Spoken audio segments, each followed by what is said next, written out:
ego, he takes down the form of Bhikshadanar. When the Tarukavana rishis were trying to fight and resist, he simply conquers them. He does not kill them, he simply conquers them by his sheer compassion. He blesses them as Dakshinamurti with knowledge and living enlightenment. Whatever Dakshinamurti is carrying, the Damaru and the demon of Apasmara, how he liberates us from the delusion of Apasmara. Same way Bhikshadanar liberates all the Tarukavana rishis from their Apasmara. Bhagavan Paramashiva came down as Bhikshadanar just to liberate all of us from this the delusion of ego that we all carry. Just by showing his begging bowl, he is only asking for our incompletions to be dropped in his begging bowl. By us dropping our ego and incompletions in his begging bowl, he is giving the very living enlightenment. Today, all of us are going to be experiencing that seed of living enlightenment by the Nijavatara, the Supreme Pontiff of Hinduism, Bhagavan Nityananda Paramashiva, who is going to radiate this super consciousness of Bhikshadanar Murthy. And do not miss this opportunity where all of us are going to be experiencing this beautiful space of Bhikshadanar Murthy. And just like how Paramashiva happened as Bhikshadanar Murthy to liberate the Tarukavana rishis, yugas later, he has once again happened as the Nijavatara, the Supreme Pontiff of Hinduism. He is happening right now in this moment, just for all of us to experience this living enlightenment. The seat of knowledge, the art and architecture, and the language, when all three things, three pillars of Hinduism, when any of these pillars are under attack, that is when the avatar descends. Avatar descends to bring the righteousness once again in the planet Earth. This righteousness is only to restore, revive these pillars of Sanatana Hindu Dharma. To liberate the Tarukavana rishis, Paramashiva happened as Bhikshadanar, and today the Supreme Pontiff of Hinduism to liberate all of us and to revive the Sanatana Hindu Dharma. He has happened just to transcend all our individual consciousness to super consciousness. And this he is accomplishing through Kailasa, the sovereign state of Kailasa, which is the first nation of all the Hindus through his Sarvanyapita initiative. This Sarvanyapita initiative is revival of Vedic Renaissance, where all the pillars, all the living sciences, applied sciences of Sanatana Hindu Dharma is back to its original glory. And today, what we are going to experience, this Bhava Samadhi Darshan, is one such living science that Sanatana Hindu Dharma offered to the world, which the Supreme Pontiff of Hinduism is reviving today. Like this, there are more than 10,000 sciences that the Sanatana Hindu Dharma upholds, and which the Supreme Pontiff of Hinduism is reviving constantly through his efforts through Sarvanyapita initiative of Sri Kailasa. So if you would like to be part of this greatest happening where every single human being out there cannot miss being part of Kailasa, because this is exactly where your life purpose, your highest possibility is made into reality through Sarvanyapita. Every single human being out there needs Hinduism, because Hinduism has got solutions for all your problems. And the Supreme Pontiff of Hinduism is actually reviving the Sanatana Hindu Dharma through Sarvanyapita and making it available to one and all. So if you feel connected, if you really feel, yes, this is something which you would like to do in your life, making your life meaningful, being part of this greatest mission of empowering the whole of the humanity through Sarvanyapita, do not miss this opportunity. Be part of this great mission. So we'll be projecting the links of Sarvanyapita in our frame, and every single person be part of it. This is something phenomenal which you cannot miss. And by being part of it, you are only going to experience the better self. And with that note, we'd like to start today Just like how Paramashiva is offering the gifts of enlightenment to one and all, the Supreme Pontiff of Hinduism, the Paramavatar of Paramashiva, over the last 27 years, has offered so many sciences, so many humanitarian initiatives to the whole world by his sheer compassion.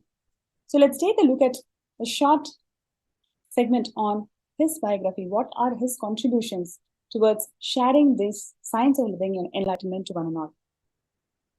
The Supreme Pontiff of Hinduism was born in the holy town of Tiruvannamalai, and he was identified as an incarnation very early. Right from the age of 3, he took the Balasanyas, and at this very young age, he was identified as an incarnation by enlightened masters and gurus.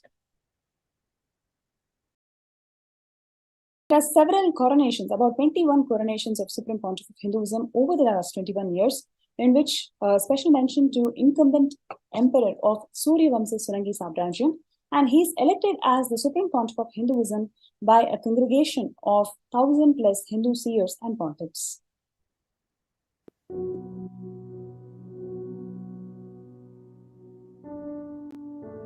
என் பேர் வந்து வாடிக்கவாசன் பேர். தெரியல 40 வருஷமா இருக்கணும். என்னோட தொழில் வந்து ஜோதிடம். ஜோதிடன்றது வந்து எங்க அப்பா காலத்துல இருந்து நாங்க பார்த்துட்டு இருக்கோம். 2 தலைமுறையா நாங்க வந்து இருக்கிறோங்க. அதுவும் இல்லாம நம்ம சுத்தப்பட்ட வணிகர்கள் எல்லாருமே வந்து நம்ம கிட்ட வந்து பார்ப்பாங்க அந்த காலத்துல வந்து. அதே போல அந்த வகையில எங்க தெருவில் வசிக்கக்கூடிய ராஜ்போயிலாருன்னு வண்டி வச்சிருக்காரு. எங்க வீட்டுல இருந்து ஒரு 5 வீடு தண்ணி. அவர் வந்து அவர் யாருன்னா நித்யானந்தத்தோட அம்மா வழி அப்பா, அதாவது தாத்தா. பேர் வந்து டி ராஜ்போயிலார். அவங்க ஃபேமிலிக்கு எல்லாருக்குமே வந்து நாங்கள் தான் வந்து ஜாதகம் கடிக்கிறது சொல்றதெல்லாம் செஞ்சுட்டு இருந்தது. அந்த வகையில் வரும்போது அதில் தாங்க நமக்கு பழக்கம் ஆனாங்க. அந்த தெரு எழுதினாலும் எல்லாமே எழுதினாலும் அந்த வகையில் வரும்போது எங்கள் அப்பா வந்து கணிச்சார்னா அது அவ்வளோ சொல்லக்கூடிய வாக்கு உண்மை வந்து மனிதமாகும். அந்த வகையில் வரும்போது அவங்க நித்யானந்தத்தோட அம்மா வந்து லோகநாயகி அம்மா வந்து ஜாதகம் பிறக்கும் போது கணிக்கிறதுக்கு வந்திருந்தாங்க எங்கள் அப்பா கிட்ட. அது எனக்கு தெரியும்.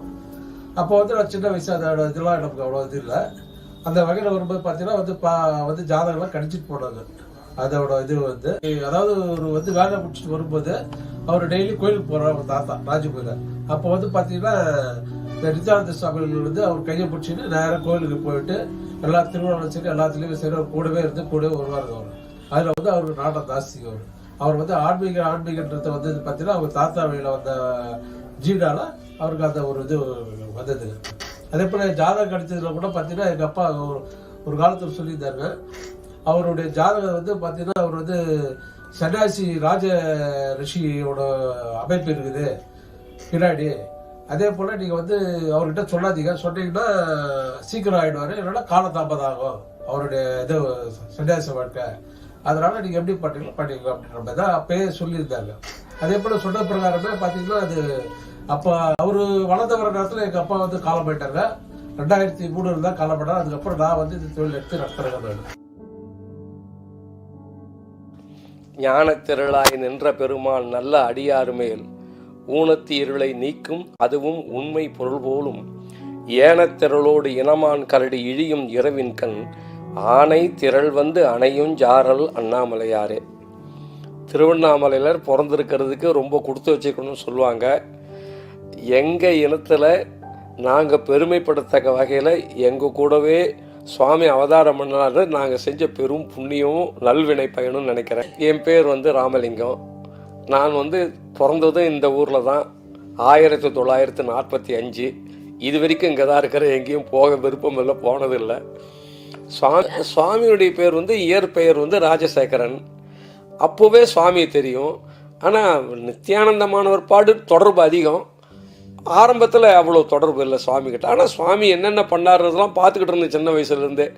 நாங்கள் சுவாமி பார்க்குறது திருவிழா டைமில் கார்த்திகை சாமி பார்க்க போகும்போது என்னென்ன வாகனங்கள் வந்ததோ அதெல்லாம் அப்படியே களிமண்ணில் செஞ்சு சாமி காமிப்பார். அப்போ இவருக்கு இன்னும் இவ்வளோ அட்டாச்மெண்ட் பார்த்தா தெரியல. அதுக்கப்புறம் தான் இவர் பெரிய லெவலுக்கு போனார், அது தெரியல.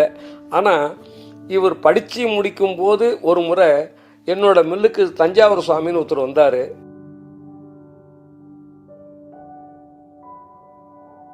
அவர்கிட்ட இவருடைய ஜாதகத்தையும் இவங்க அண்ணனோ தம்பியோ ஒரு கணேசன், இவங்க பெரிய ஆதியில் பெரிய பார்ப்பில்ல, அவர் கொண்டு வந்தார். அந்த சாமி என்னுடைய ஜாதகத்தை பாருங்கன்னாரு. அவன் ஜாதகத்தை பார்த்து சாமி சொன்ன பிற்பாடு, இது சித்தப்பா பையனோட ஜாதகம், இதை பார்த்து சொல்லுங்கள் சாமின்னாரு. தஞ்சாவூர் சாமி அந்த ஜாதக நோட்டில் கை வச்சுட்டு அதை திறக்கவே இல்லை. இதை ஆண்டி ஜாதகம் பார்க்கக்கூடாதுன்னாரு. எனக்கு மனசு ஒரு மாதிரியாக இருந்தது. என்ன சாமி, அந்த தம்பி அங்கே நிற்கிறாரு, நீங்கள் இப்படி சொல்கிறீங்களே அப்படின்னு கேட்டேன். அது எங்கே நின்னா என்ன, அவன் ஆண்டி உலகம் போட போகிற ஆள், இது பார்க்கக்கூடாது, எங்கேயும் காட்டாதேடா, எடுத்து போய் வைடா அப்படின்னு சொல்லிட்டாரு. இதுதான் முதல் நிகழ்வு.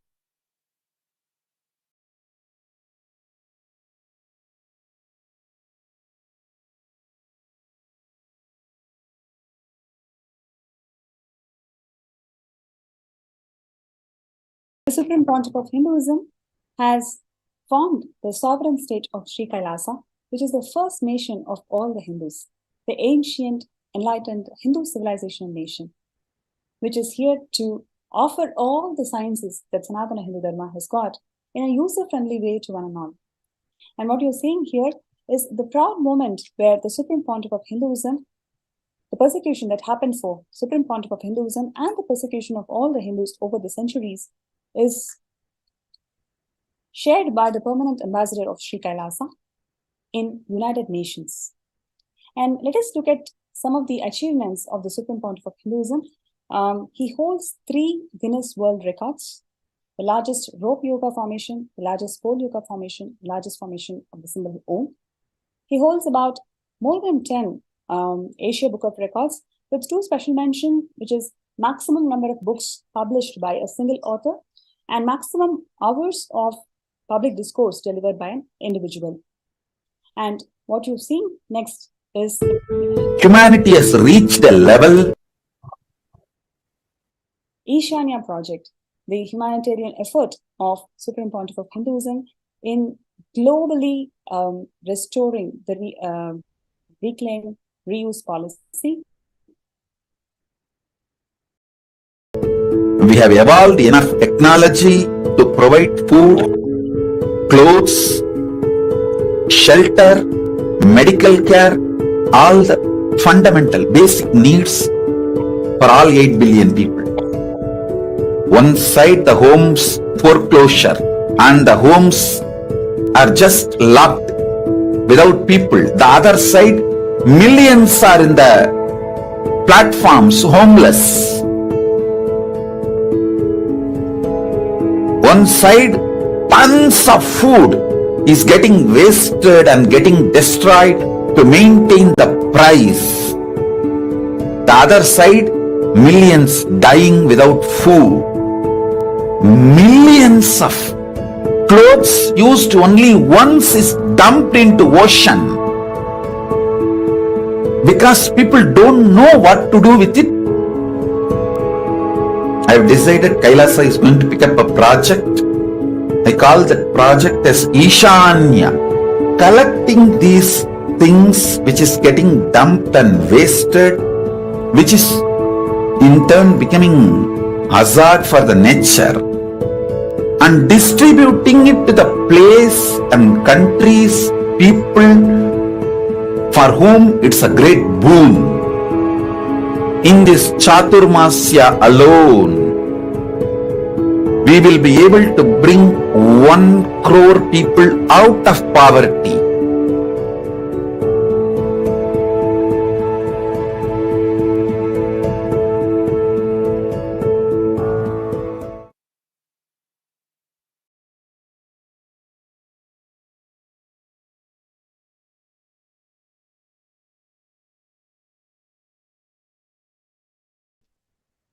the proud moment where the persecution of all the Hindus over the millennia and the persecution that the Supreme Pontiff of Hinduism faced over a decade is brought to the notice of the International Forum in United Nations by the permanent ambassador of Sri Kailasa.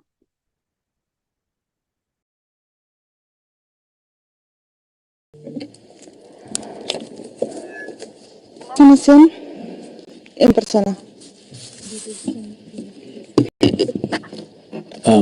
Madam Chairperson, esteemed delegates and colleagues, I represent Kailasa nation led by Supreme Pontiff of Hinduism, Sri Nityananda Paramashivam, which speaks on behalf of 2 billion Hindus around the world who do not have a voice representing them in these international forums.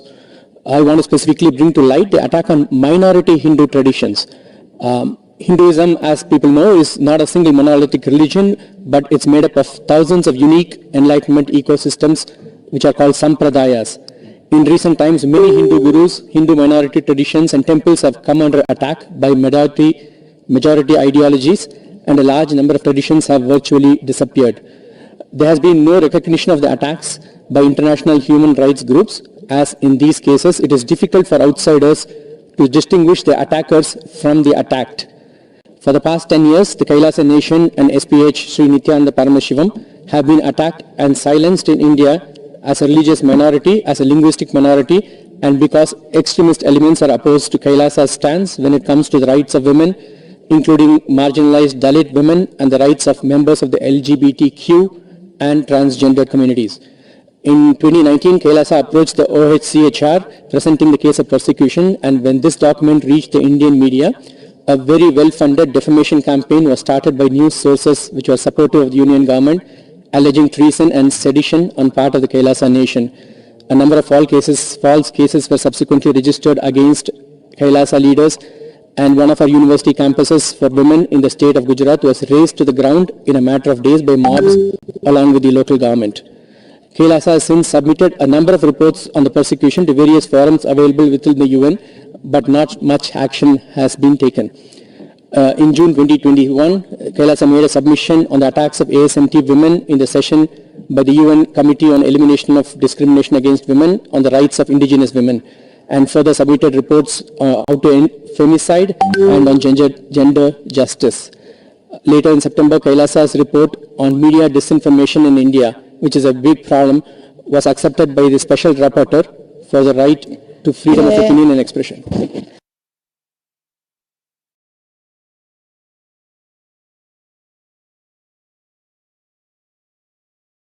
Paramavatara of Paramashiva, the Supreme Pontiff of Hinduism, has been continuing to contribute over the last 27 years through various humanitarian initiatives. One such huge amount of initiative is the delivering through 108 Sri Kailasa Uniting Nations.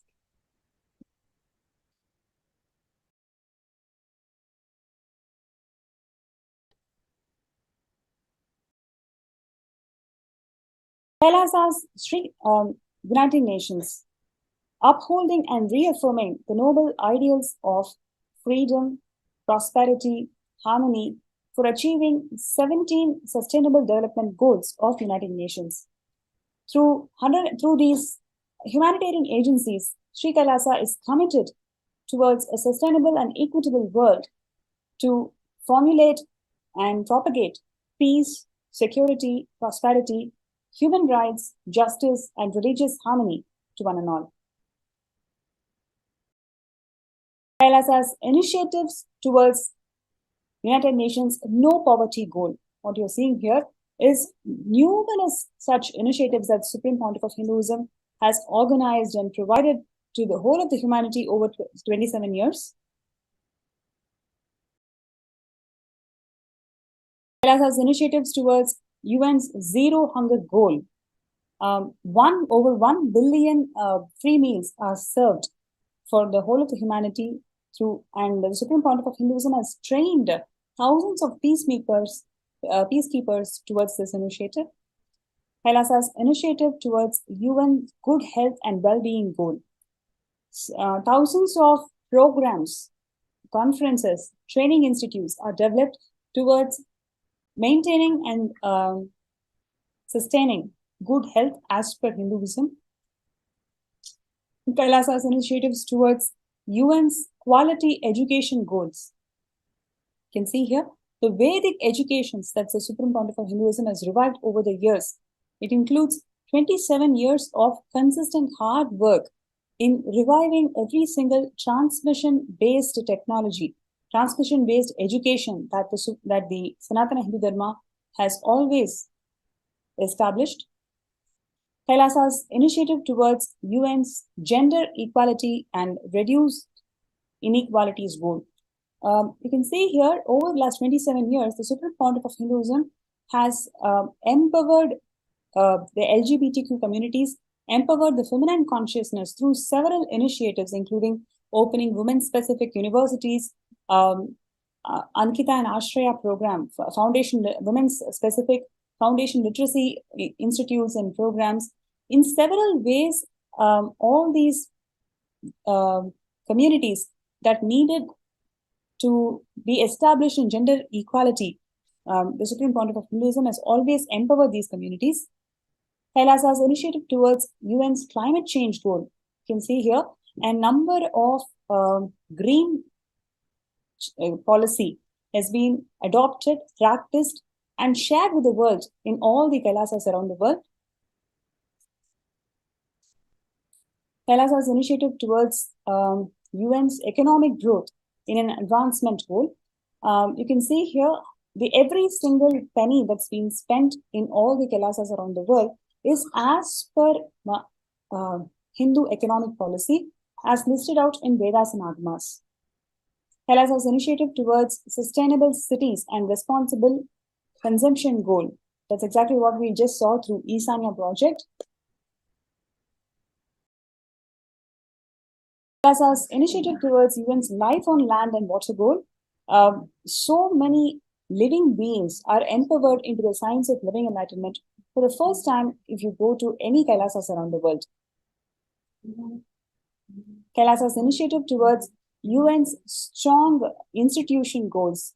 Kailasa has got more than thousands of non-for-profit organizations empowering the humanity around the world through humanitarian projects and initiatives. This comes to the end of all the contributions, several contributions that Supreme Pontiff of Hinduism, just like Paramashiva came down to planet Earth as Bhikshanadar, empowering the humanity into the science of living enlightenment. That's exactly what the Supreme Pontiff of Hinduism is doing today, empowering the entire community, entire planet Earth into the science of living enlightenment through various humanitarian initiatives. And you have this wonderful opportunity to be part of this great nation of Kailasa, which is empowering the whole of the humanity into the science of living enlightenment by this Sarvanya Pita project. Do not miss to be part of this project. I recommend all the viewers, whoever is watching this show today, you have this wonderful opportunity to be part of Kailasa's Sarvanya Pita. So you can sign up always in the links that we provide. And in the next segment, we're going to see one of the most important contribution of the Supreme Pontiff of Hinduism, where he empowers the humanity, he empowers the human beings to this extraordinary possibility of expressing superconscious powers of Paramashiva. You have this ability to demonstrate superhuman powers, and every single person can do it. The Supreme Pontiff of Hinduism has made it as a science. The initiated Nityananda yogis are going to be demonstrating the superconscious powers of Paramashiva to one and all.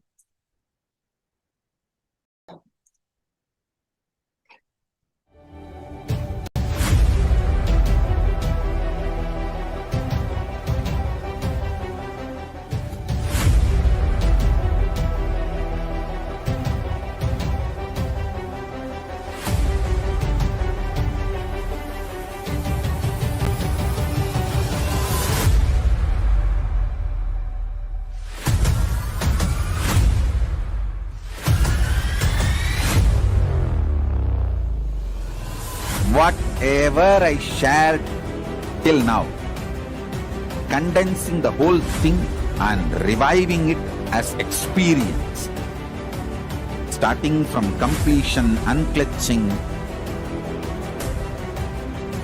power manifestation,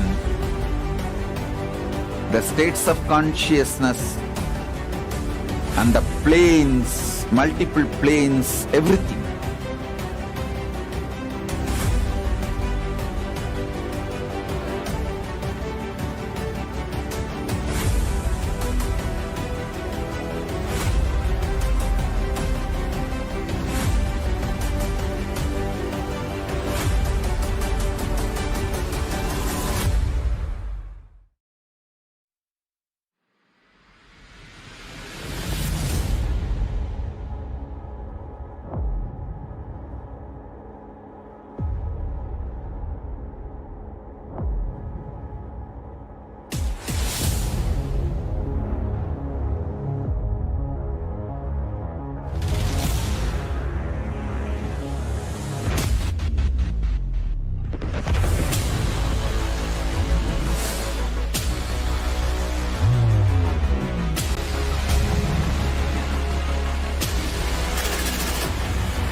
will become Paramashiva.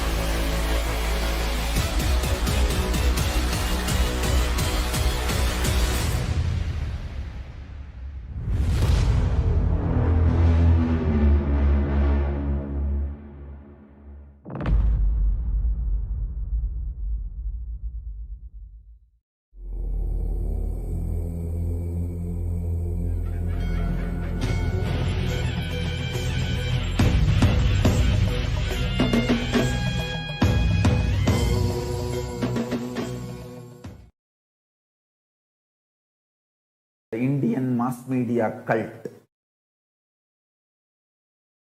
and cinema industry, whether Bollywood or Dollywood or Bollywood or Sandalwood or all, the whole cinema industry in India, heavily funded by anti-Hindu elements, and they have successfully done the continuous hate speech at least for last 50 years.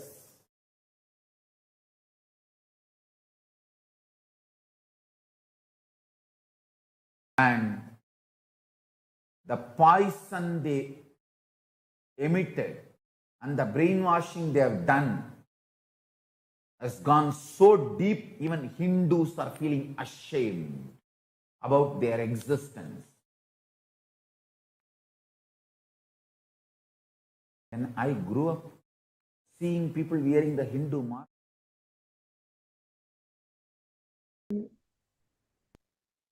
Yes, Nityanandam, let's now start the next session of today's webinar, which is the Power Manifestation segment. We, the Balatans of the Nityananda Gurukul, are honored and excited to have all the participants of today's webinar live here today with us. My name is Maniti Yogapranananda, and along with me, I have Maniti Virijananda. So before we jump into the direct demonstration of these extraordinary Shaktis, let us have a small introduction into these extraordinary Shaktis. In the Vedagamas, the source scriptures of Hinduism, Paramashiva reveals in elaborate detail that every human being is hardwired to be able to manifest the 463 plus extraordinary Shaktis. Manifesting Shaktis, manifesting these extraordinary powers, is described as a system, a method, and a science for human beings to be able to explore the various states of consciousness. Shaktis manifest from the fundamental cognition that you are the divine and that you need to manifest the divine, not from the cognition that you are a man and that you need to reach the divine. So let us now understand what is the difference between Shaktis and Siddhis. Shakti is expressed from the space of enlightenment. As a side effect, you establish a strong feeling connection with the Guru. And Shaktis are the source of enlightenment, whereas Siddhis are the powers that manifest from tapas or penance for enlightenment. And Siddhis are on the path of enlightenment, whereas Shaktis manifest through ordinary human being in an extraordinary way just by one initiation from the avatar, and Shaktis are permanent, whereas Siddhis are not permanent and may divert you from enlightenment itself. So, how is this whole science of power manifestation authenticated? This science of power manifestation is authenticated through 4 aspects of evidences, also known as pramanas. The first is the Shastra Pramana, which is the scriptural reference from the source scriptures of Hinduism. The next is the Apta Pramana, which is the experiences and results of Aptas, the authorities of Hinduism, who have time-tested and verified this science. The third is the Atma Pramana, which is the experience of the Supreme Pontiff of Hinduism, our beloved Swamiji. And the last is the Pratyaksha Pramana, which is the scientific experimentation done on this science of power manifestation. So who is the source of all of these Shaktis, and how have these Shaktis come to place? Paramashiva is the source of all the Shaktis, who is the primordial divinity in Hinduism, the ultimate reality and cause, which is self-evident in Swayam Prakasha, who is all-pervading, unchanging beyond time, space, form, and causality. As a fundamental base of Avyakta, the unmanifest existence, and Vyakta, the manifest existence, he performs Panchakritya, 5 cosmic acts of Srishti, their creation, Sthiti, sovereign rulership and maintenance. Samhara, rejuvenation. Through Bhava, pulling out of delusion. And Anugraha, liberating grace for all living entities in the multiverse. So, how does one and all manifest these extraordinary Shaktis? When every ultimate truth, jnana, is mapped into our consciousness, prajna, it starts manifesting as a power and a possibility for every being, prajnana. So let us now watch a small video which beautifully explains about the science of initiation, the science of Diksha, how just with one look, touch or word by the avatar, we can get initiated into manifesting these extraordinary Shaktis.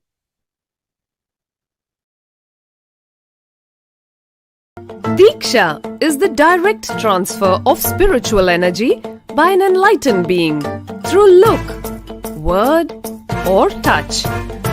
The traditional Vedic book Navaratneshwara states, Sarvasamapi Dikshanam Muktihi Phalamakhanditam Avirodhat Bhavantyeva Prasangyastu Bhuktayaha. The main benefit of all initiations is moksha, enlightenment. As a side effect, health, wealth, leadership and well-being happen. And in Rudrayamala Tantra, Shiva says, Devi Diksha Vihinasya Na Siddhihi Na Cha Sadgatihi Tasmat Sarva Prayatnena Guruna Dikshito Bhavet. The one who is not initiated does not attain liberation nor a better future. So by all efforts, one should get initiated by Guru. What is the science of initiation?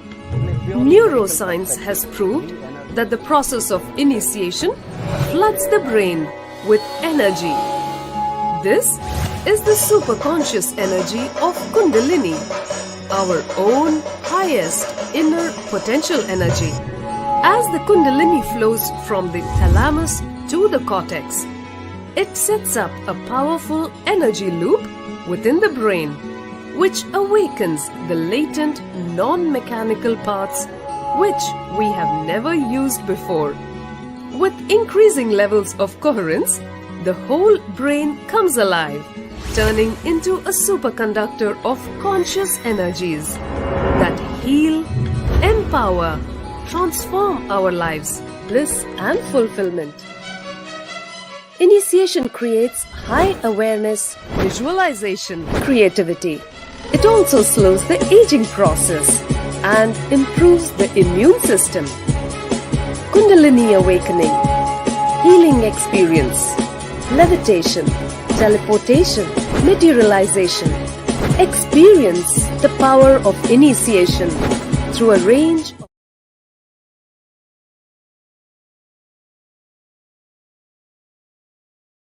Yes.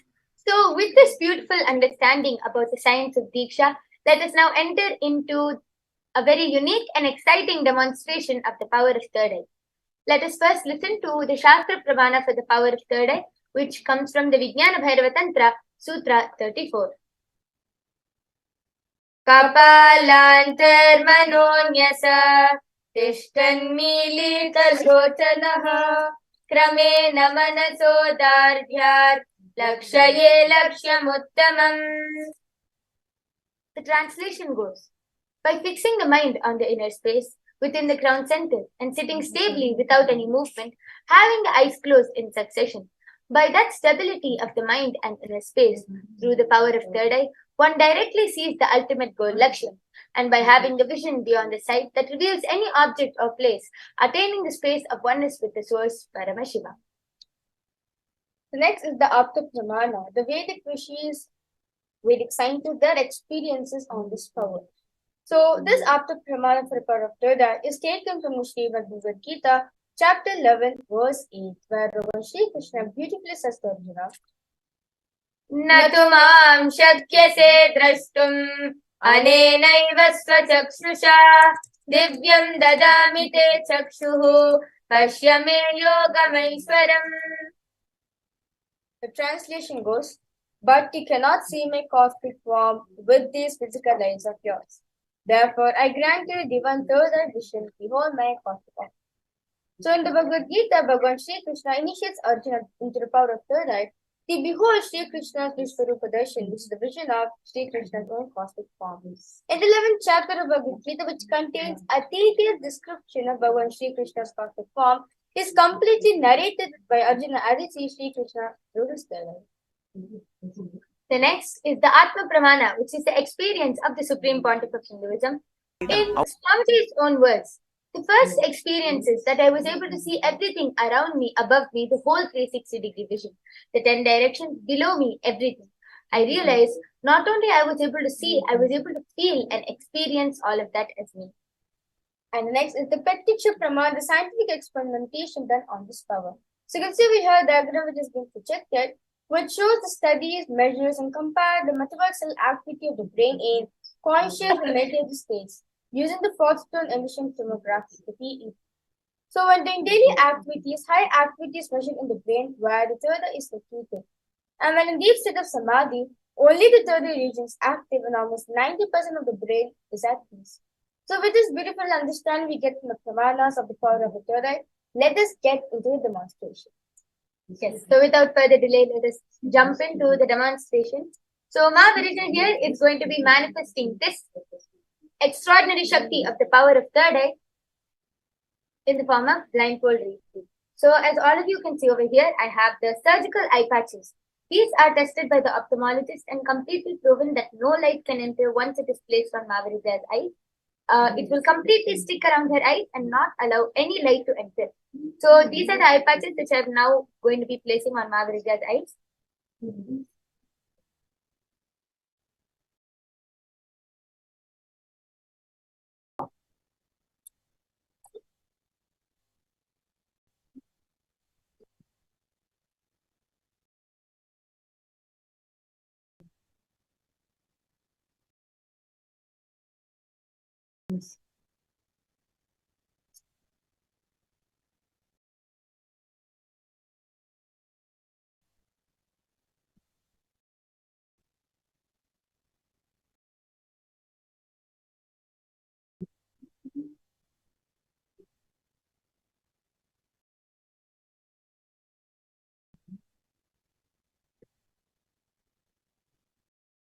Mahaviraja, are you comfortable?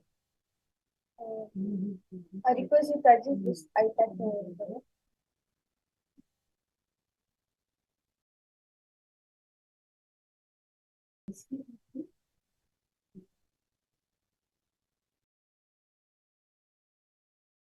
Now are you comfortable? Yes. Yes. So now Mahaviraja is going to be, we have a very interesting challenge for Mahaviraja now. Mahaviraja is, did you know that there was a record said that a 10-year-old boy was able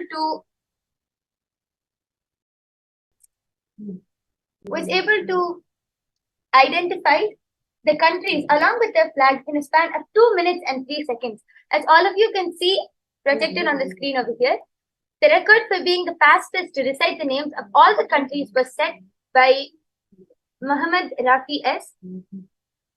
And he recited all the names of 195 countries in just 1 minute, 23 seconds and 43 milliseconds. So, Mahaviraja, we have an interesting challenge for you today. With the blindfold in a span of 1 minute and 23 seconds, let us see how many flags you will be able to read out with your eyes completely blindfolded. So what Mahaviraja is going to be doing today, she is going to be identifying random flags through her third eye in a span of 1 minute and 23 seconds. So I request the flag generator to be projected. Yes. So as all of you can see, this is a random flag generator, and I request the flags to be shuffled around. So random flags will be popping up on the screen, and Mahaviraja will be reading them in a span of 1 minute and 23 seconds. And let's see how many flags Mahaviraja is able to read through her third eye with her eyes completely blindfolded. Yes, as all of you can see, there are just completely random flags. Now, I request the timer also to be projected onto the screen. Yes. Meanwhile, Ma Virija, are you ready for this challenge? Yes. Yes. So first, connect to Swamiji by chanting the Mahavakya, which is the Om Nityananda Paramashivoham. The Mahavakya is the direct passcode to be able to connect into the space of oneness with Paramashiva and to be able to allow Paramashiva to manifest through you. So now Mahavirija is going to chant the Mahavakya and connect to Paramashiva in the space of oneness. Yes. Om Nityananda Paramashivoham. Om Nityananda Paramashivoham. Om Nityananda Paramashivoham. Yes. So Mahavirija is ready for the challenge now, and the timer is also projected on the screen for everyone. As all of you can see, it's 1 minute and 23 seconds. Yes. So Mahavirija, the time is going to start in 3, 2, 1, start. Saints Bartholomew, United Nations, Romania, Saint Helena, Armenia, Germany, Solomon Islands, South Georgia and South Sandwich Islands, Cayman Islands, Mayotte, Liechtenstein, Liberia, Palestinian territories, Jordan, Haiti, Algeria, Puerto Rico, Libya, Cook Islands, Nepal, Croatia, European Union, Tunisia, North Fork Islands, Belgium, Turkey, France, Jersey, Trinidad and Tobago, Kyrgyzstan, Chad, Monaco, Norway, Albania, Pakistan, Samoa, Greenland, Guyana, Isle of Man, Senegal, Sweden, Togo, Paraguay, Niue, Turkmenistan, Afghanistan, Thailand, Congo, Saha, Comoros, I request it to be Italy, told faster. Clipperton Islands, Tajikistan,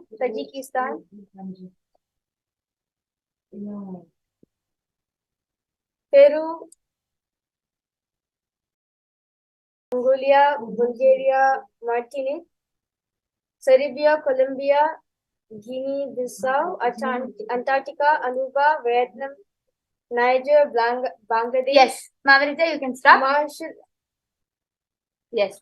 So the timer is up.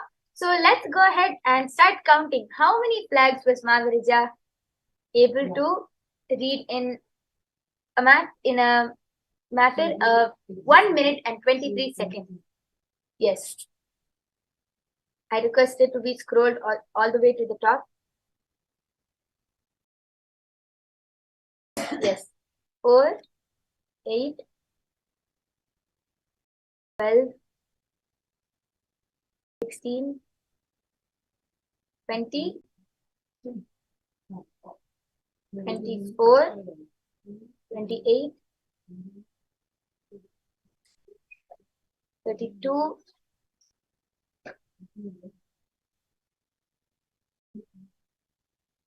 36, 40, 44, 48, 52, 56, 60,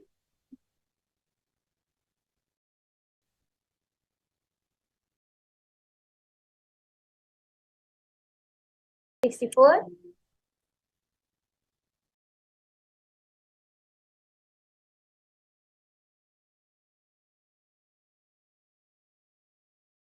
'Yes. So Mahavirija was able to read 64 flags in a span of 1 minute and 23 seconds with her eyes completely blindfolded. And Mahavirija, did you, before this session, were you sitting and memorizing any of this?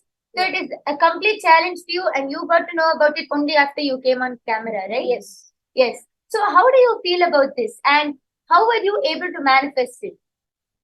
So why don't you go ahead and share?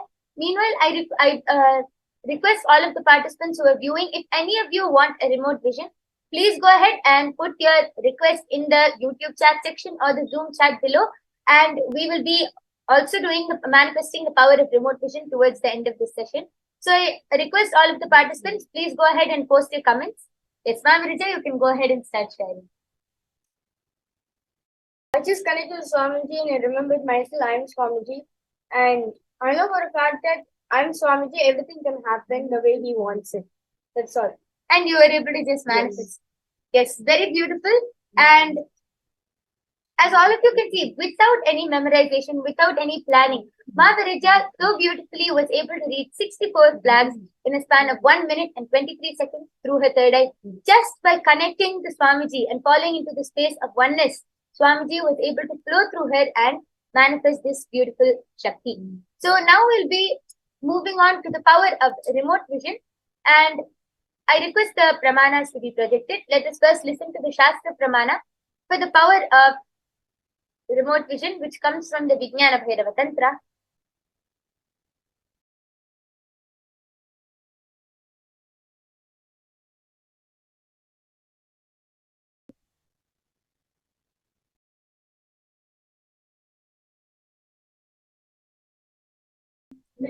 Yes. So the Shastra Pramana comes from the Vijnana Bhairava Tantra, Sutra 92. Vyomakaram swama Yaye Digviranavritam Nirashraya Shaktihi Swarupam Darshaye Tada. The translation goes, Bhagavan Paramashiva says, concentrate and cognize with restful awareness on oneself in the form of a vast etheric space or sky, Vyomakaram, which is limitless in any direction whatsoever. Thus, the Chitish Shakti, the power of consciousness, freed from all support, reveals and manifests herself as the form of one's essential nature of the self. The next is the Apta Pramana for the power of remote vision, which goes back to the time of the Mahabharata war. In the Hindu Purana, the Mahabharata, the whole war, the sacred scripture of the Srimad Bhagavad Gita, is narrated to the blind king Dhritarashtra by his trusted charioteer Sanjaya. Sanjaya is initiated into the power of Dura Drishti, remote vision, and Dura Shruti, remote hearing, by sage Vedavyasa, and it is through Sanjaya's narration that the humanity has received the sacred scripture, the Srimad Bhagavad Gita. The next is the Atma Pramana, which is the experience of the Supreme Pontiff of Hinduism. Narayana Swami Tata was one of the gurus of the Supreme Pontiff of Hinduism and was well known in Tiruvannamalai to be able to scan remote distances at ease. One day, a senior police officer came to Narayana Swami Tata seeking help to find a thief whom they were searching for the last 1 week. Narayana Swami Tata simply turned towards the Supreme Pontiff of Hinduism and asked him to scan the whereabouts of the thief in a mirror with the black face, the Jnananjana of light.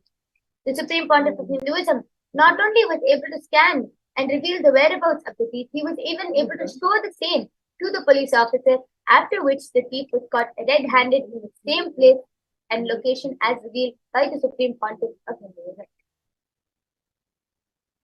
And with this beautiful understanding from the Pramanas, let us now enter into the power of remote vision.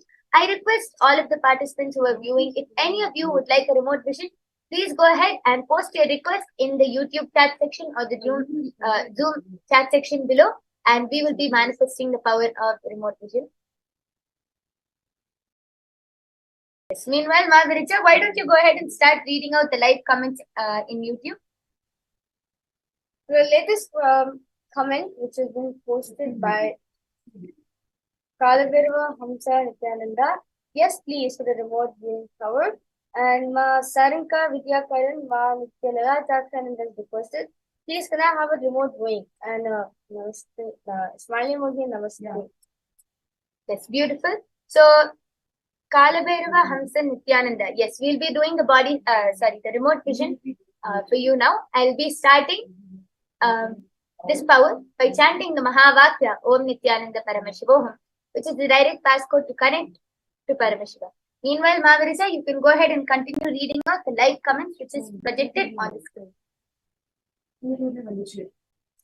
Margot Lasidi has posted Nityananda Ma for a program. I request the comment section to be scrolled up.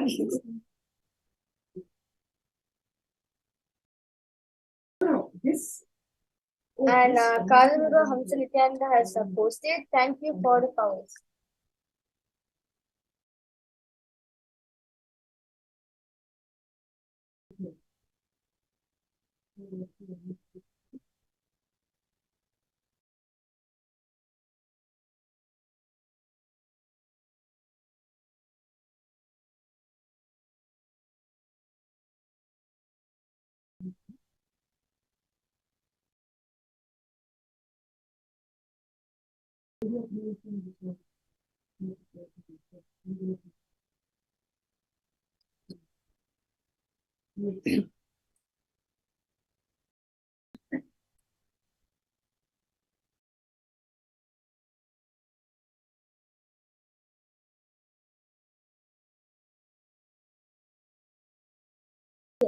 So first I'll start describing the kitchen area. So I request the kitchen section to be projected.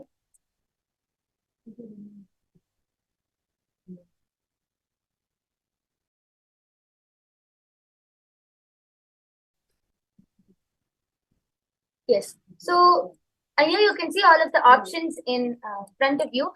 Paramashiva is showing that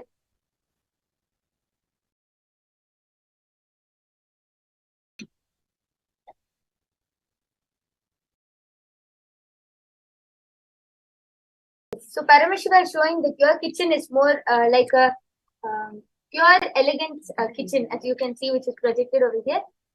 Except it's a little more smaller and close. And the color of your kitchen, I'm able to see it's like a peachish yellowish shade. I request that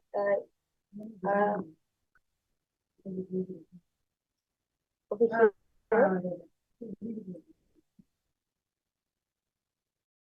Request this section to be clicked on.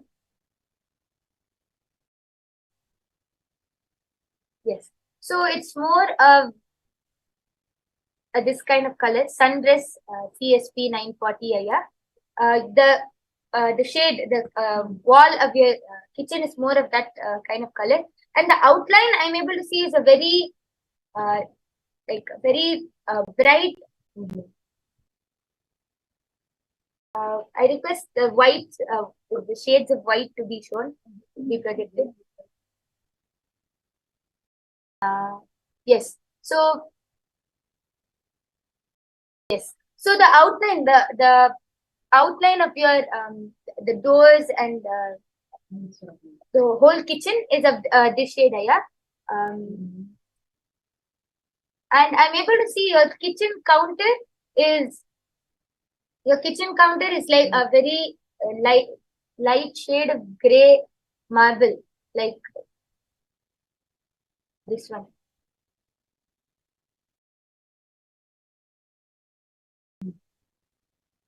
Yes. So the kitchen counter is more is more of this shade of marble slab, and the cabinets color I'm able to see it's the cabinets is a light shade of caramel brown. Somewhere over here.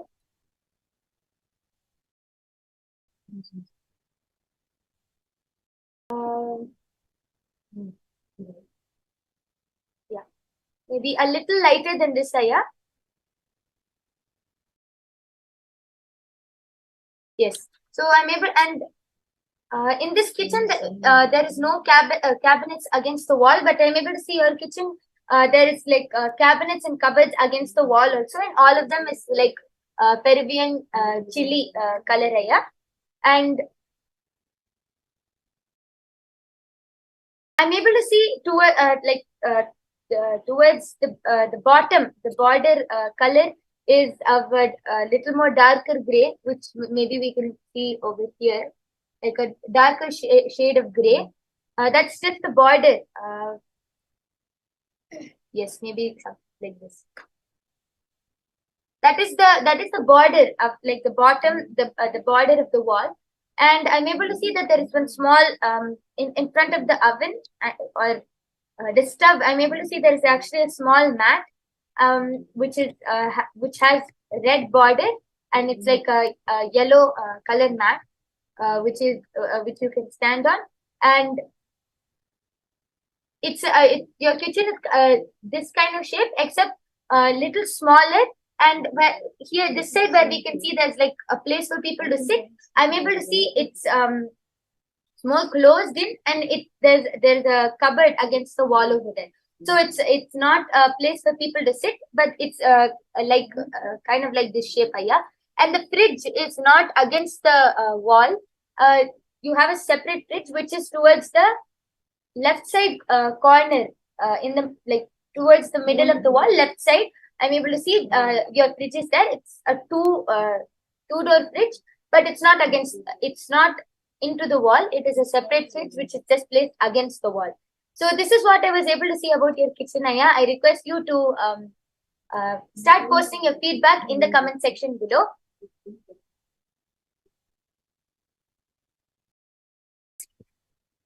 Yes, and the second place I'll be scanning of your house is your bedroom. So I request the bedrooms to be projected.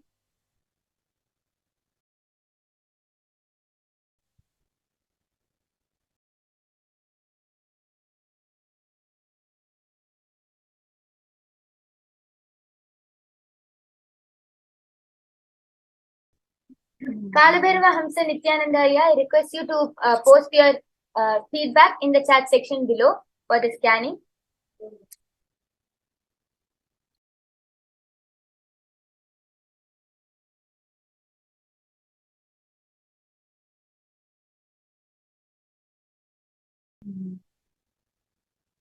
Meanwhile, I request the bedroom. Yes.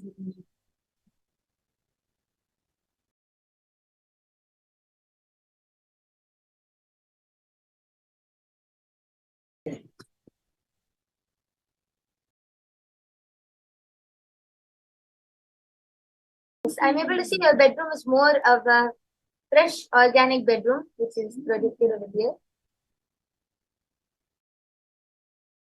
And I'm able to see your bedroom is designed like this, except it's a little bit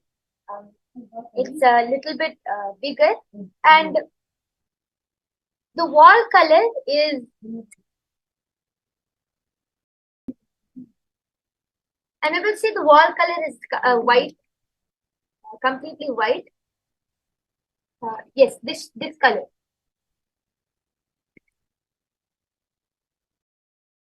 Okay, so the bedroom wall color is Sophia color.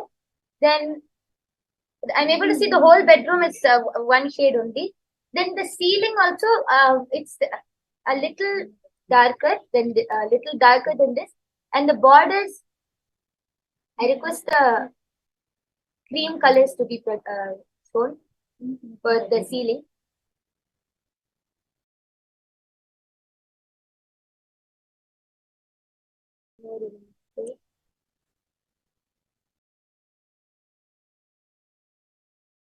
Yes. Here, maybe a little darker, in the brown.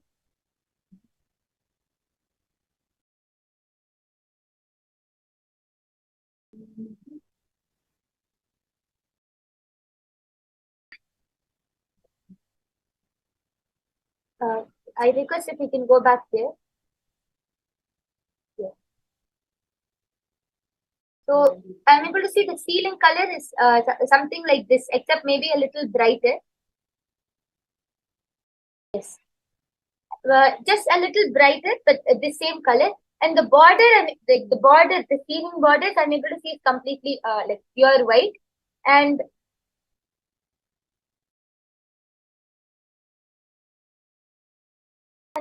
this in this room which is projected, the ceiling is slanted, but I'm able to see a ceiling is complete. It's flat in the bedroom, and the balcony is not completely glass. I'm able to see it's just a normal room with wall on all sides and a door. And the master bedroom has a bathroom also, and it's a little more bigger than this. Even the bed is a little wider. I'm able to see the color of the bed sheet is. I'm able to see right now it has different designs. So it's a light, not yellow shade, maybe a light brown kind of shade, and the stripes. I'm able to see the bedsheet also has the bedsheet color has stripe design with other flower design and patterns. I'm able to see. So those stripe colors are of a dark chocolate brown. And next to your bed, I'm able to see there's a small table. The table is actually a little. It's in a shape of an octagon, except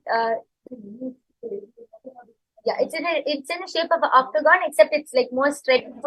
It has a glass top, and I'm able to see a small, not a vase with flowers, but I'm able to see a small pot kind of thing on top of the table. And other than that, it has in the drawers. I'm able to see the drawer color is a dark brown, not chocolate, little darker than that. And I'm able to see papers and books inside.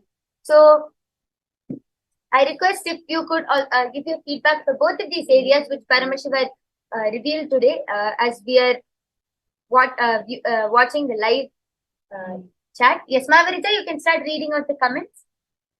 Yes, so Kailasa Hamsa Nityananda has posted yes, and he has posted green, and again he posted yes. He was agreeing to what my Yogaprana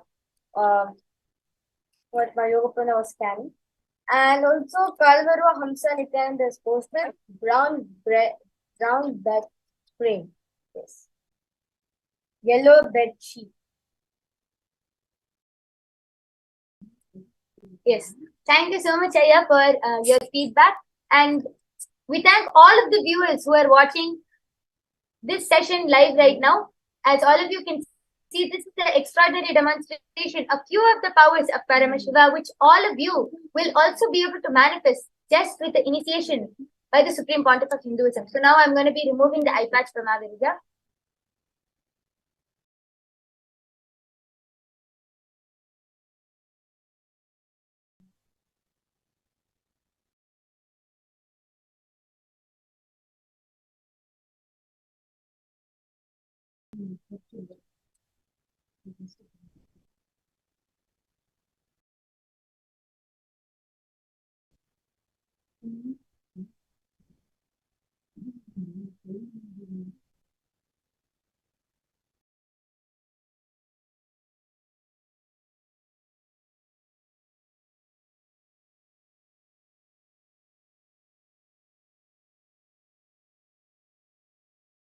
Yes.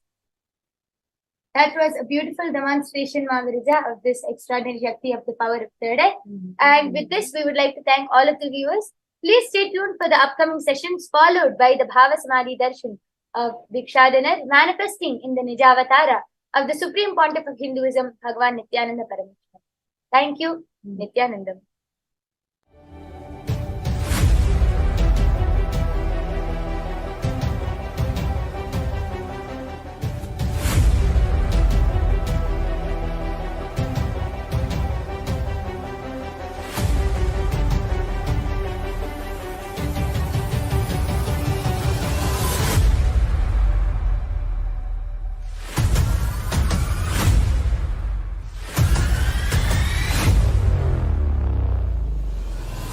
Whatever I shared till now, condensing the whole thing and reviving it as experience, starting from completion, unclutching, power manifestation, the states of consciousness, and the planes, multiple planes, everything.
you will become Paramashiva.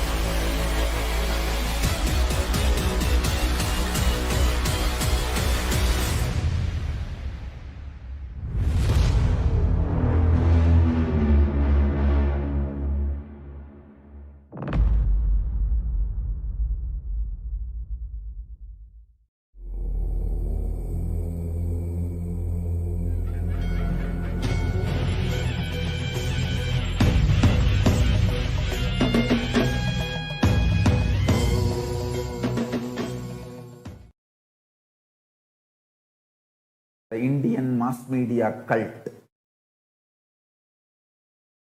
and cinema industry, whether Bollywood or Dollywood or Bollywood or Sandalwood or all, the whole cinema industry in India, heavily funded by anti-Hindu elements, and they have successfully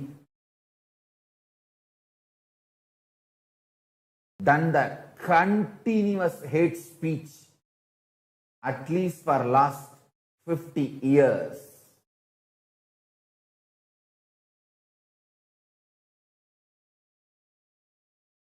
And the poison they emitted and the brainwashing they have done has gone so deep, even Hindus are feeling ashamed about their existence. When I grew up seeing people wearing the Hindu marks in the regular lifestyle, the day-to-day life, used to be 90% of the people's forehead. Now it is less than 3% people wearing the Hindu symbols on their forehead in Indian society. People are ashamed to show themselves as Hindus.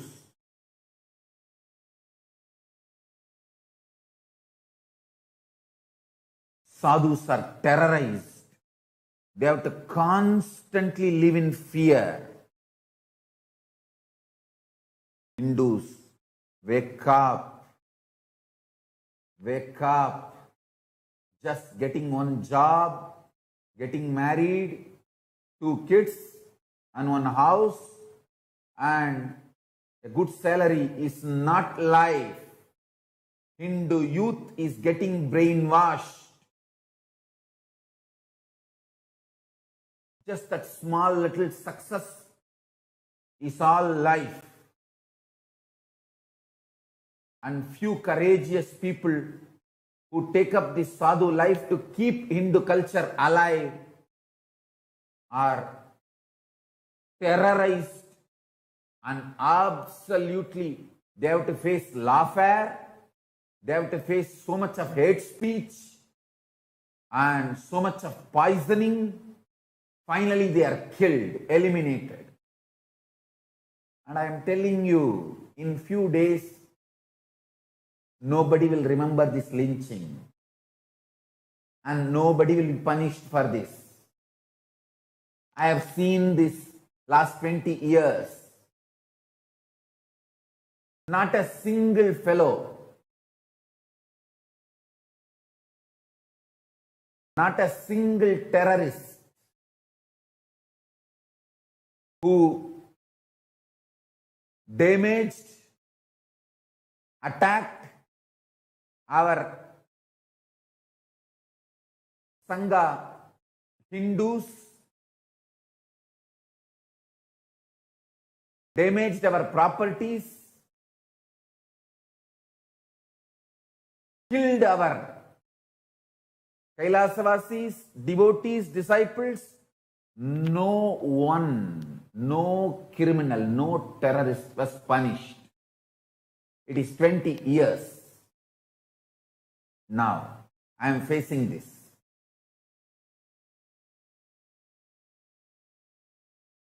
Police supports those terrorist gang and those criminals.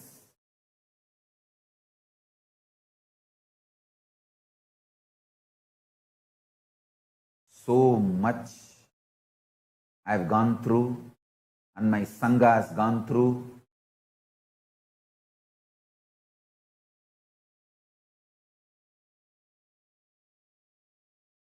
We have done yaga of everything. And today again, two sadhus and one of their assistant driver, they belong to my sampradaya. They belong to Akada Parishad, the 13 Akadas which we belong to. All Hindus, please wake up. Let us get.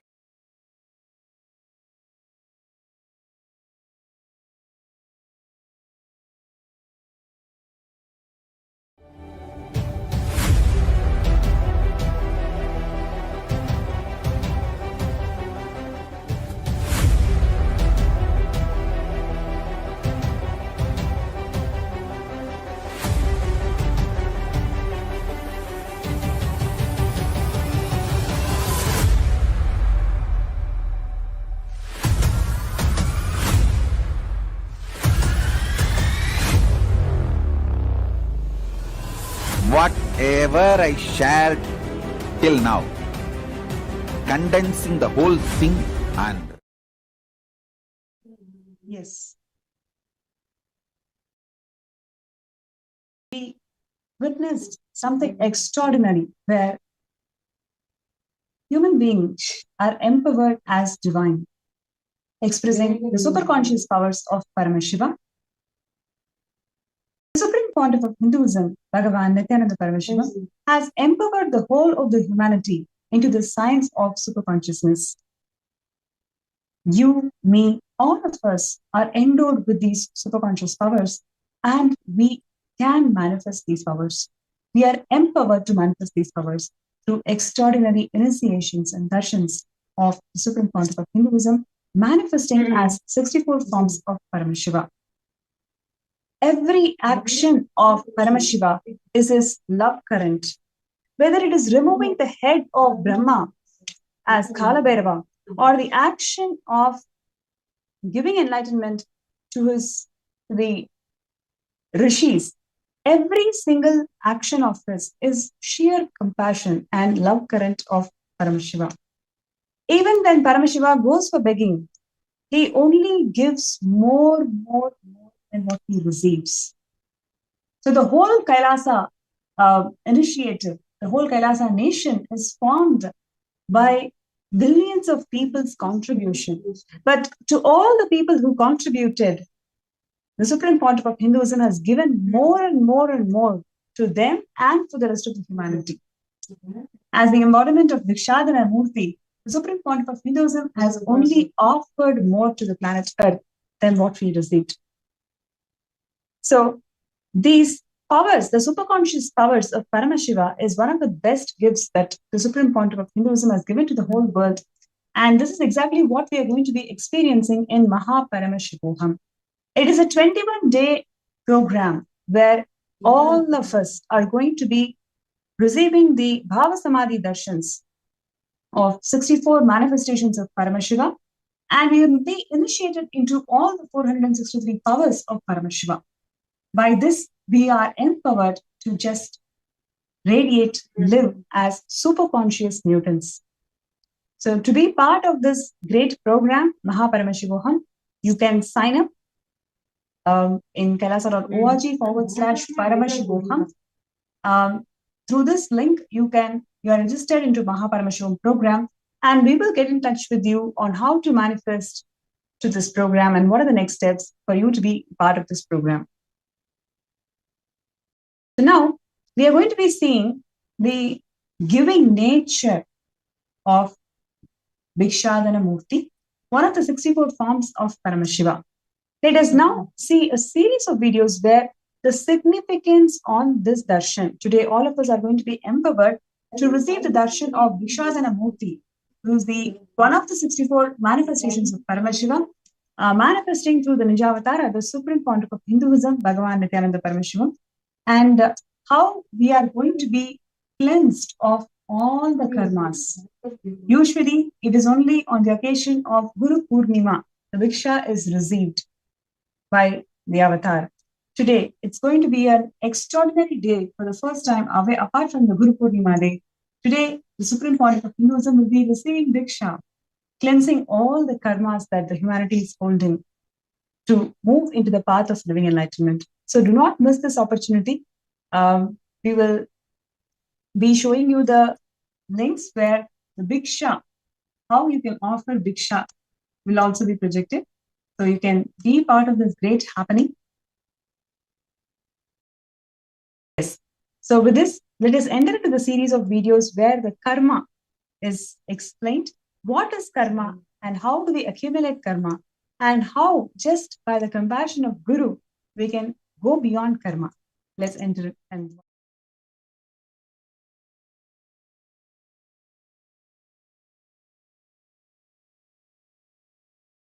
listen.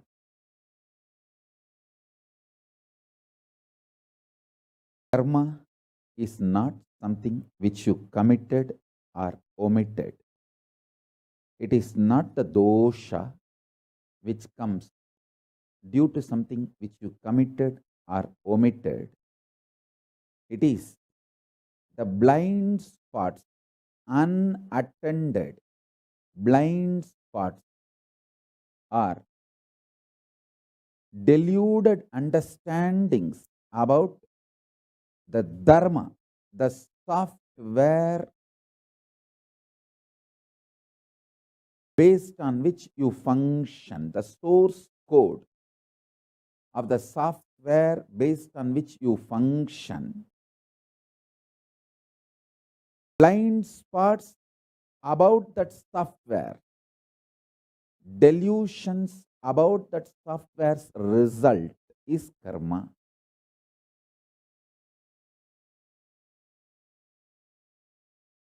Listen.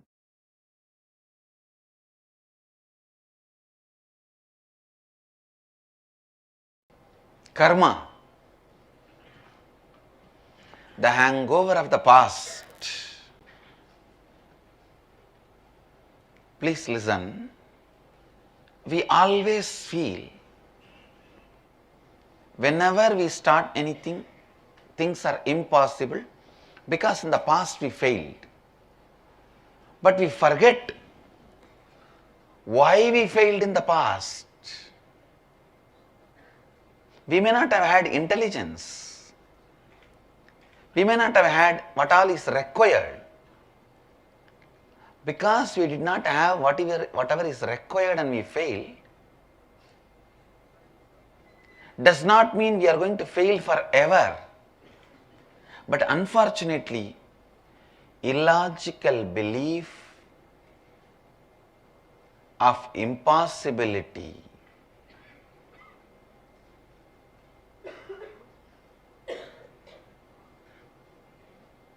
in your inner space is karma. Illogical belief of impossibility.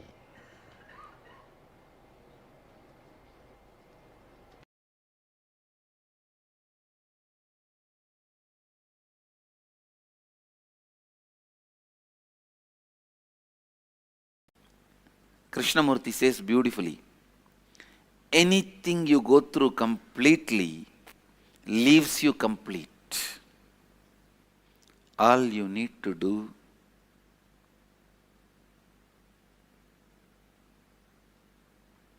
in your life, anything you do out of completion, do it completely, so that leaves you in completion.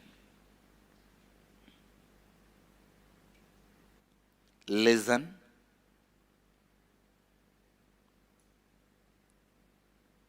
The incompletions you create in this life is prarabdha karma. And the root pattern which goes on creating incompletions is agamya karma. Bio-memory which supports multiple root patterns is sanjita karma. Understand? Agamya karma means accumulated karmas. Prarabdha karma means brought karmas. Sanchita karma means gathered from the beginning of the time through all the births. Now I am redefining those principles. The incompletions you accumulate every day is prarabdha karma. Root pattern which goes on creating incompletions is agamya karma. Bio memory which supports these root patterns is sanchita karma.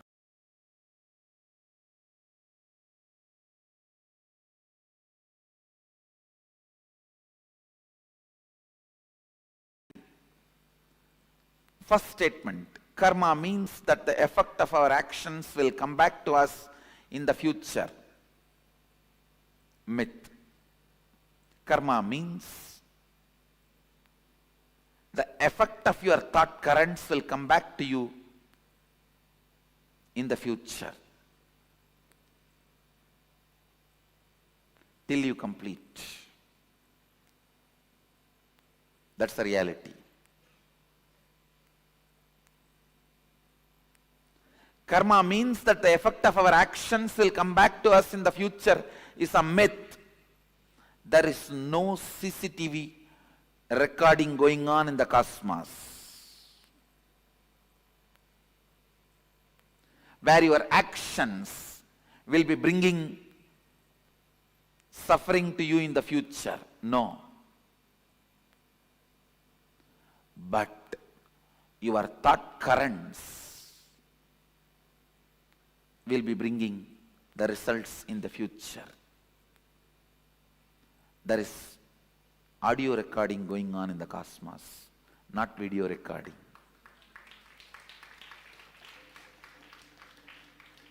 Video recording means your actions being captured. Audio recording means your thought currents being captured. Cosmos has only audio recording, no video recording.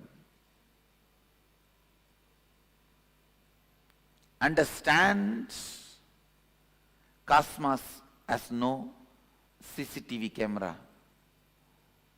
It's only video muted camera, audio recording.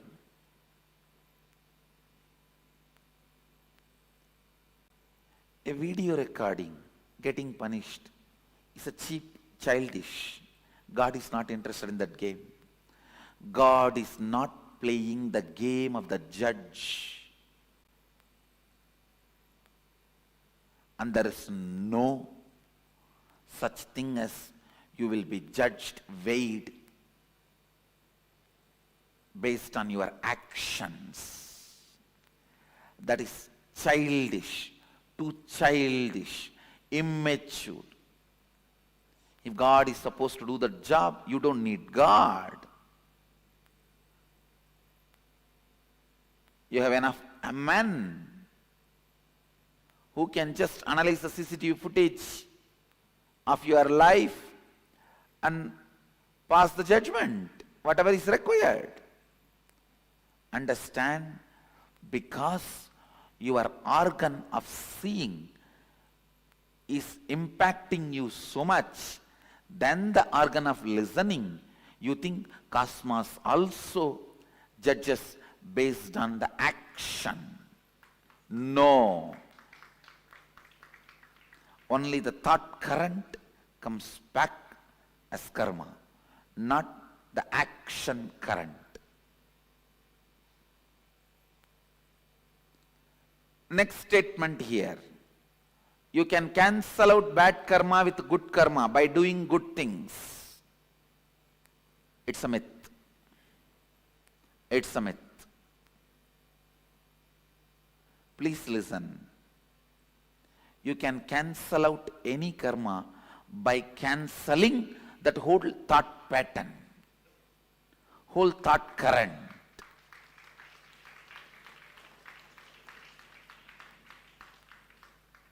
If you are not able to give up even one small parts of your thought current and cause even parts of your reality that is called bad karma, if you are able to break and give up on parts of your thought current and make parts of your reality into reality, that can be called as good karma. If you are able to break the whole thought current and go beyond that thought trend, it is called completion. So, good karma does not cancel out bad karma. Cancelling out happens only when you break from the whole thought current. The next statement, same action by different people will have different karmic effect. Yes, it's reality. Because the action is not responsible for the karma, it is the thought current behind the action is responsible for karma. Understand cosmos as continuous audio recording but not video recording. This statement, this truth will clear tons of your questions about karma.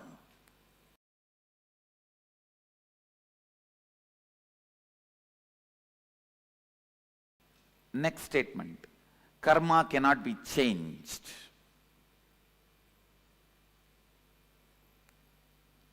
You may be thinking, I am going to say this statement is myth, I am saying truth.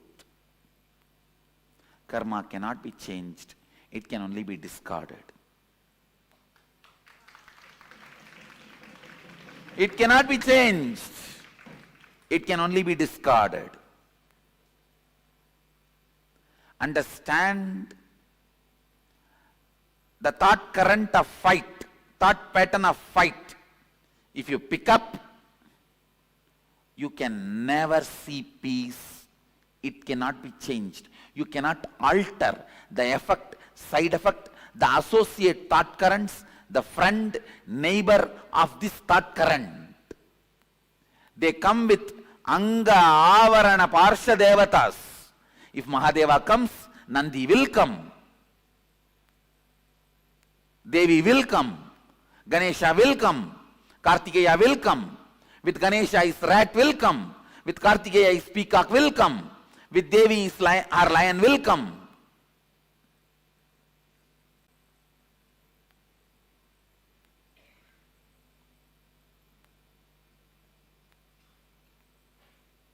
You can't change it. When you bring the thought current of fight, all the things associated will come, you can't change it. Effect, side effect, after effect, everything will come, you can't change it. You will attract the same type of people who are holding the same thought current in your life again and again and again. It cannot be changed. Karma cannot be changed. It can only be discarded.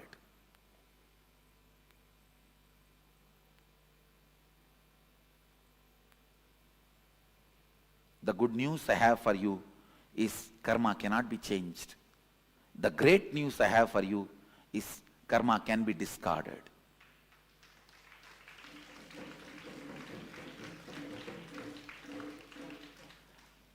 The moment you discard one thought current, suddenly you will see not only you are entering into the next level of your existence, you will be seeing the people who will exist in the next level surround you suddenly.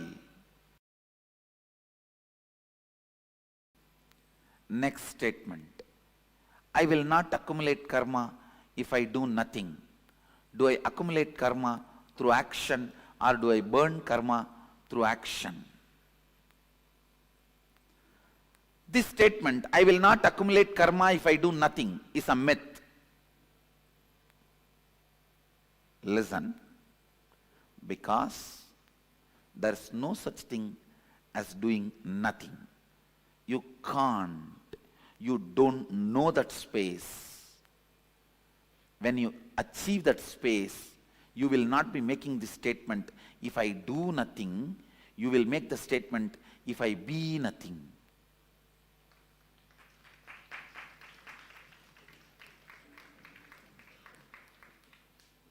You can never be doing nothing if you are being something. Only if you are being nothing, you can be doing nothing.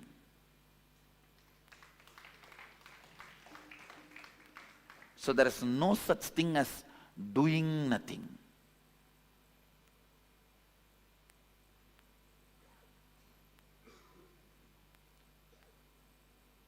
So the statement, I may not want to even say it is myth or reality, I will say it is wrong. The statement is wrong. If you make the statement, I will not accumulate karma if I be nothing, it is reality. If you make the statement, I will not accumulate karma if I do nothing, is mistake statement.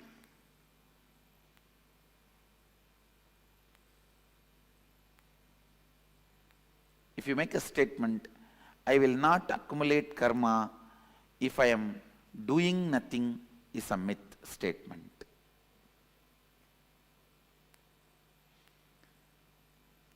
Next line, do I accumulate karma through action or do I burn karma through action? Understand?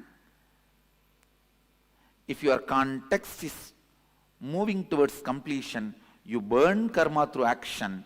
If your context is not towards completion, you accumulate karma through action.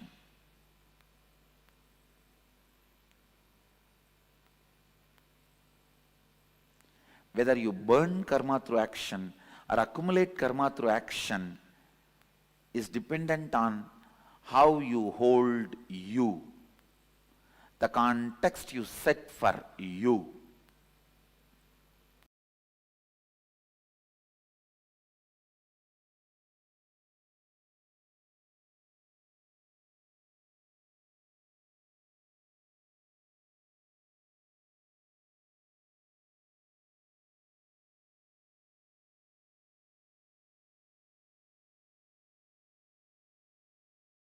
The karma pattern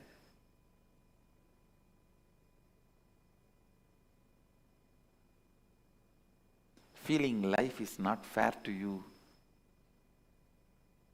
feeling stuck,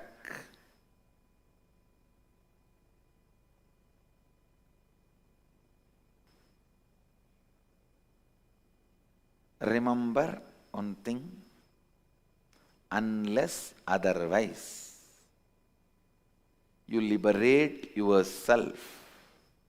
Listen, unless otherwise you liberate yourself from this karma pattern, thought current, completion is not possible.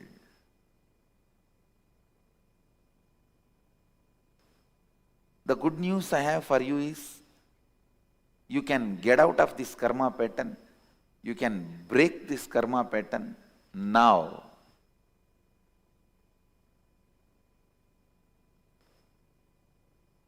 The great news I have is, all it takes is just decision. Because your karma pattern itself is decision by you, it takes only decision to undo the decision which you took. It takes only a decision to undo the decision you took already. Nothing else. Karma is nothing but the wrong decisions you took. Just the right decisions will make it happen.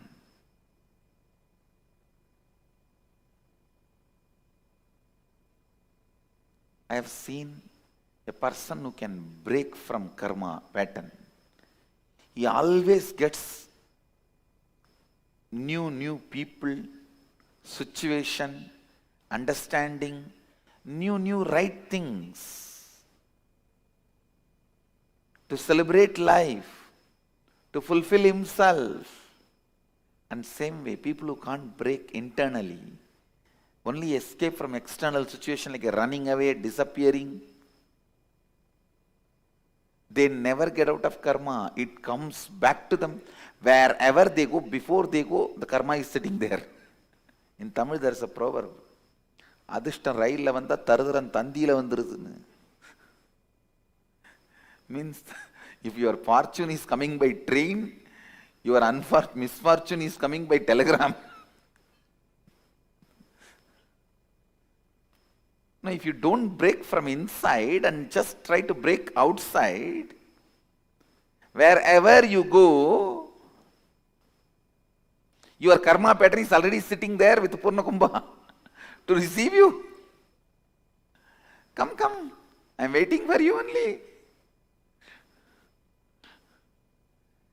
Where are you escaping? Feeling stuck and breaking from it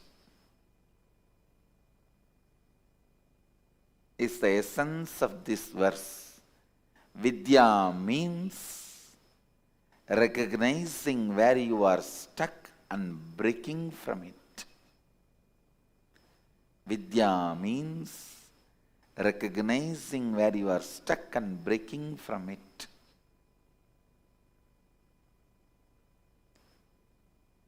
A strong, pure, ferocious decision to reinvent yourself.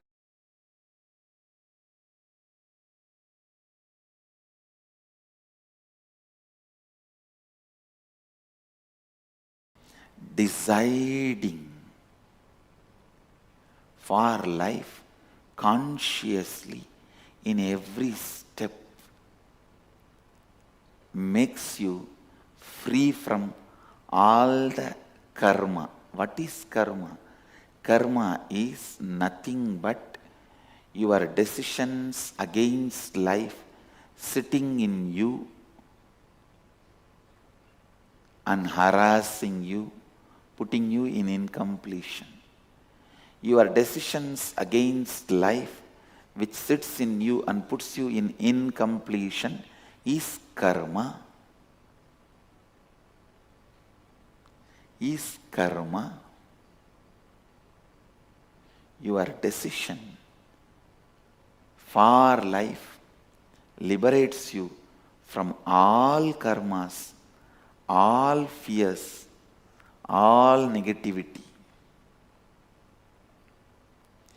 Evam tvayinanyate tosti na karma lipyate nare. There is no other way by which a man can free himself from the bondage created by the deeds. Listen.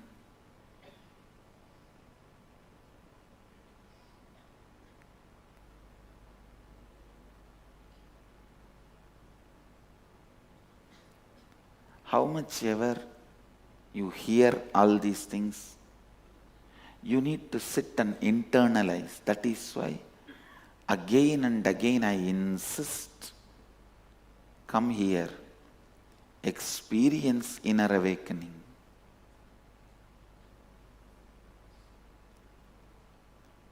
Experience completion. You will see this whole truth, deciding for life, will become your very core cognition.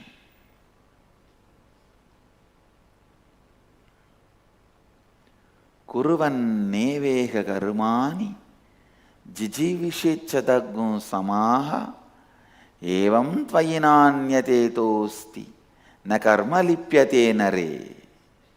Understand? There is no other way by which a man can free himself from the bondage created by the deeds. This is the only way you can free yourself from all your past karma. Now decide for life, work for life. I tell you. People ask me, Swamiji, in the past I have done a lot of violence. I have eaten all the animals. I have killed so many animals. I have harassed so many people. How can I get rid of the karma? The only way, Upanishad says, decide for life. Enriching is the greatest decision for life you will take. When you enrich somebody with wealth, your karma, your decision against wealth, your karma related wealth will go away. You will be free. When you enrich somebody with food, your karma, your decision against food, that will go away. You will be free from it. When you enrich somebody with a spiritual knowledge and enlightenment, all your past karma, decisions against life, bondage created by all the past deeds, all the karma will go away. You will be free from all the karmas. You will become a Jivan Mukta. You will live Advaita.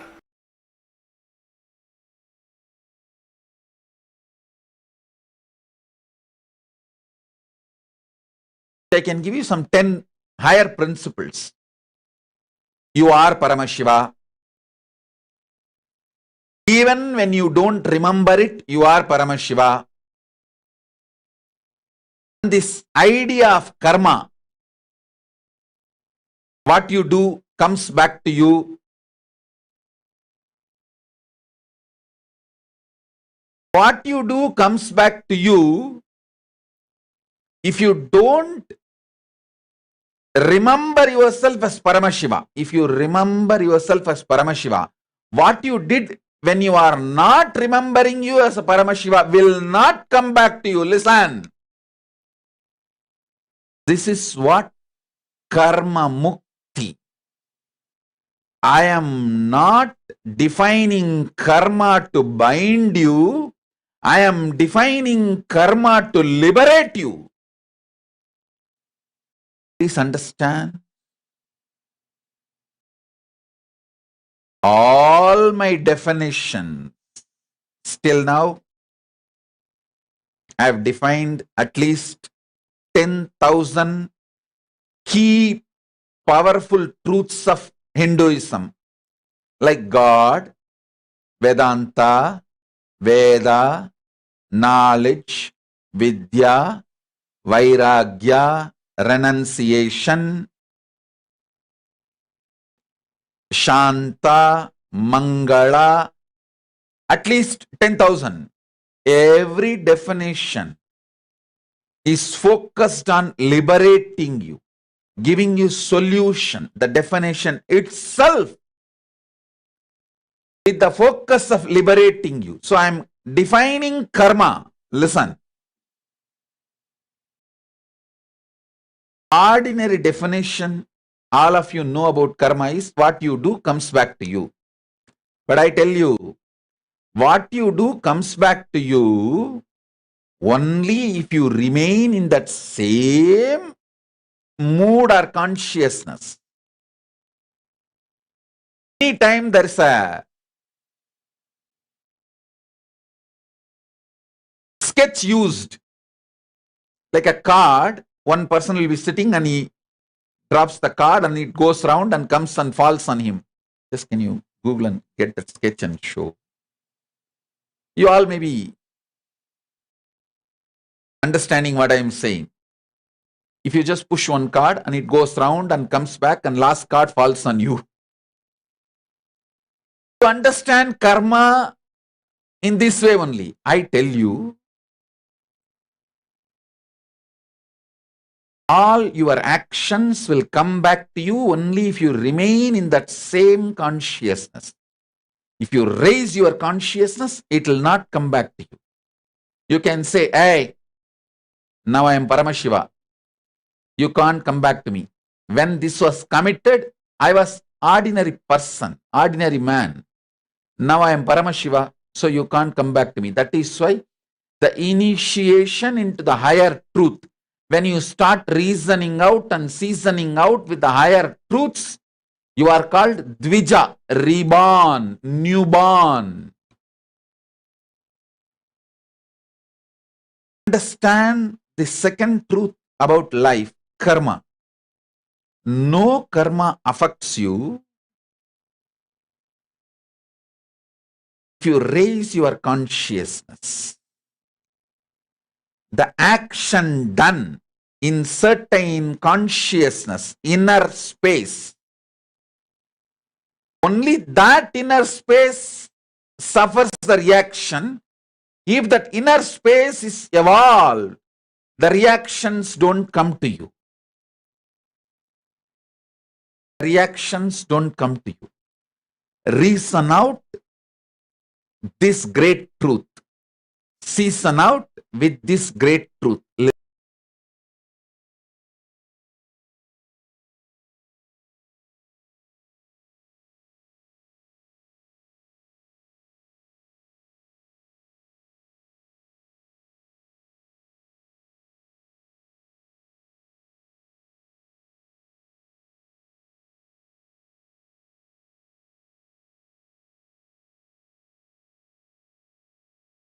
Karma, as per the cosmos, is the inner space which committed the karma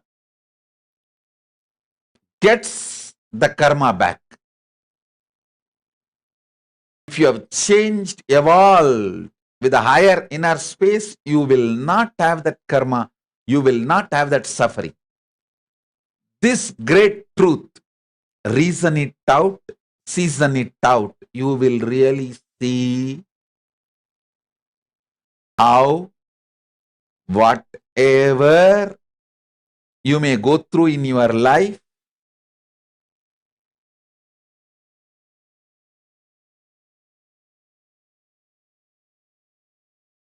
the cosmic constitution still holds good anywhere you may live. If you reason out and season out with this great truth,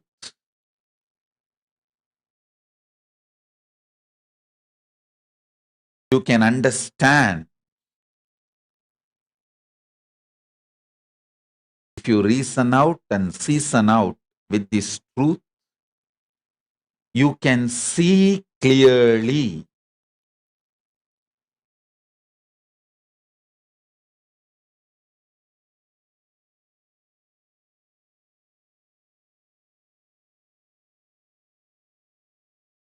Whenever you raise your consciousness, the effects of your old karma does not touch you, doesn't impact you. I have a sketch to show you.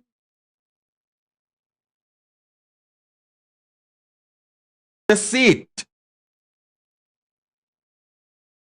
This is the way you understand karma normally.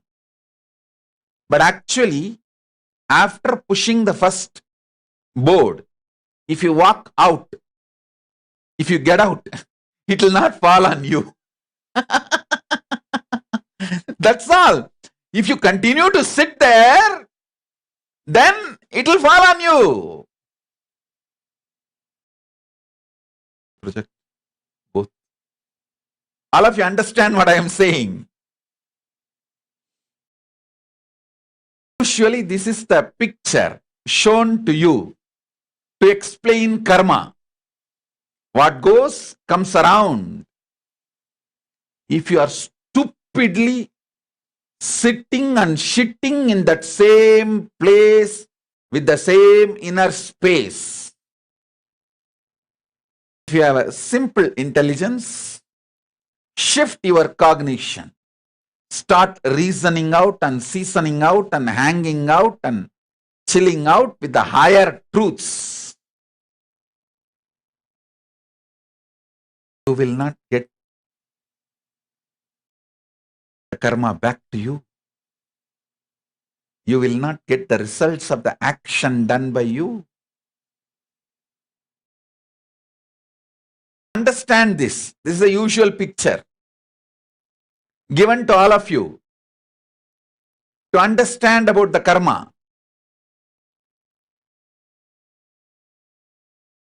If you sit after pushing the first board or the first brick, if you continue to sit and shit in the same place, the last brick will fall on you. But if you shift your inner space, the last brick will not fall on you. What goes comes around. But if you are not sitting in that round, it will not come back to you. It will not come back to you.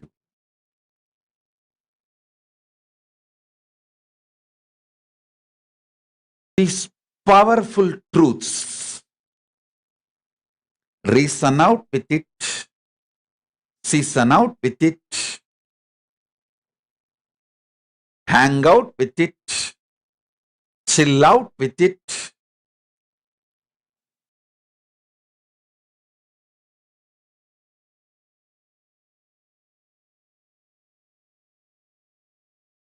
You will manifest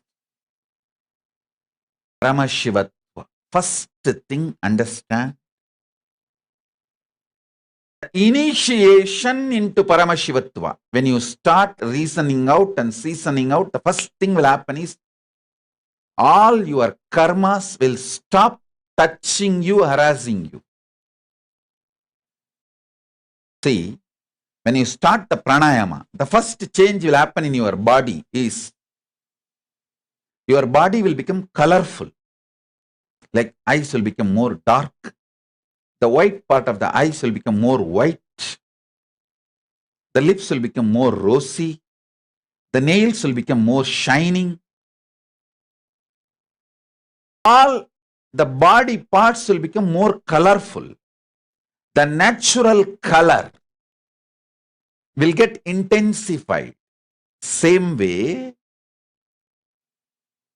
when you start reasoning out and seasoning out with the Paramashivatva, higher truths, the first effect will be all your past karmas will stop affecting you. The effect of your past karma will drastically reduce on you. Suddenly your health will become wonderful. Your inner space, your wealth, your relationships, everything. The past karmas will lose its power over you. Listen.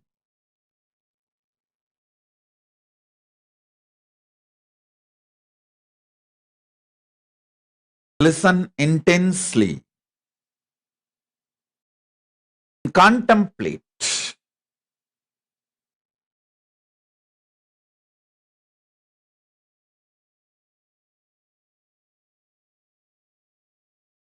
We'll continue to give the satsang in just few minutes. It is just whole system is getting into samadhi. I'll settle and then start again. Just give me few minutes break.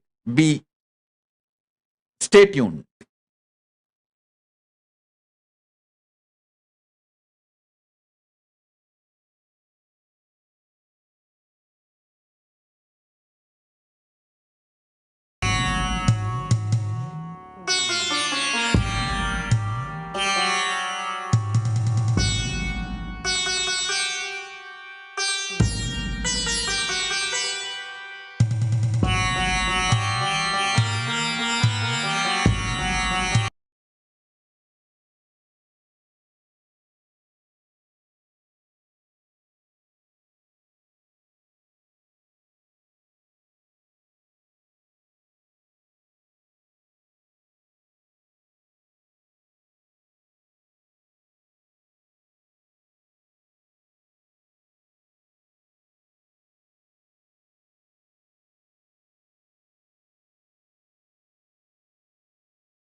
சொன்னாலுமே உன் புகழ் மாறாது.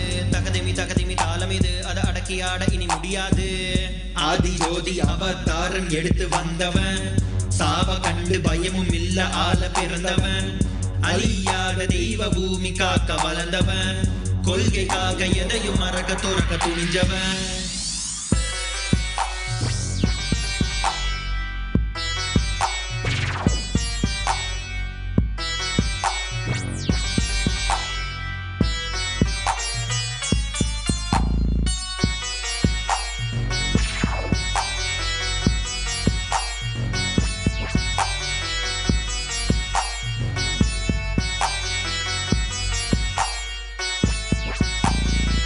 சைவினமே பெற்ற புல்ல, செந்தமிழும் நாவில் துள்ள, பாதையில தடைகள் பால தகதிர்ந்து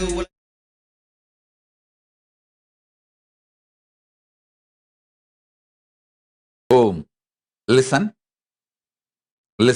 Sorry for the spiritual glitch. I can't call it technical glitch. And actually, spirituality is not a glitch. It's like a... So, sorry for the glitch. Listen.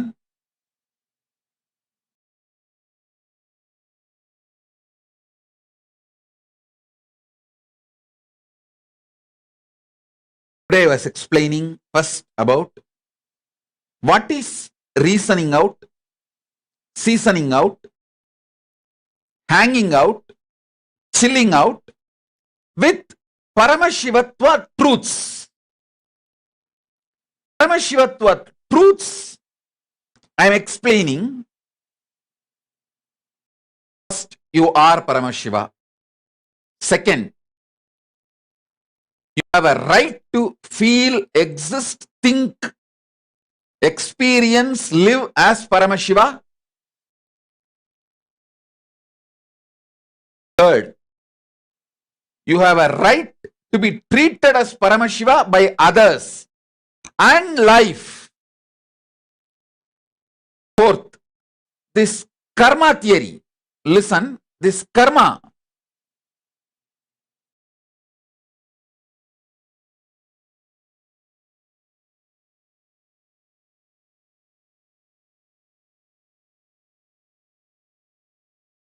The results of your karma will come back to you only if you continue to stay in the same inner space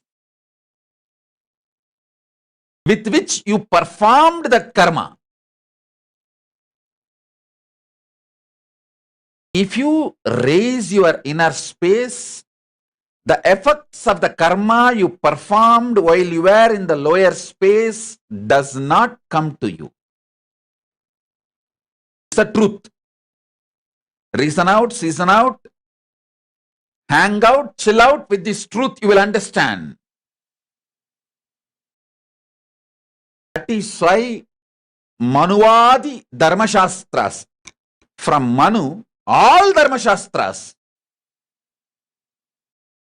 does not punish when someone becomes a sannyasi or the karmas he committed in his pre-sannyas, pre-monastic life.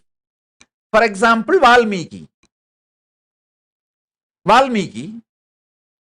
I don't know how many number of murders Valmiki committed, but he did not go to hell or he did not suffer. Once he raised his consciousness with the initiation of Narada, his whole karma did not come back to him. Arunagirinathar was not only womanizer and he has done everything possible. Nothing came to him after he got initiated by Subramanya. All the karmas did not come back to him. When he was initiated by Subramanya, when his inner space changed. I can give you the huge list. Next thing, listen.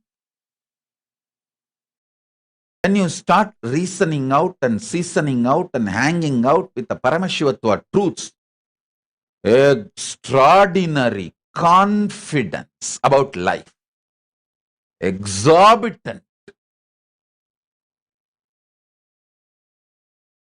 positivity, love for life will manifest. From that love for life only, you become non-violent. You understand the value of life.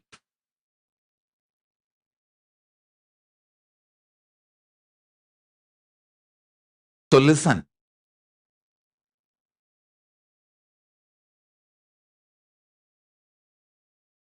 Understanding the value of life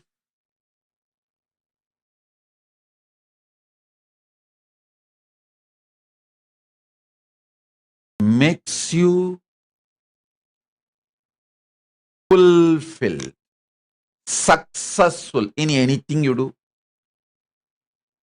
Whether you are a doctor, engineer, politician, leader, spiritual seeker, anything. If you understand value of life, you are fulfilled.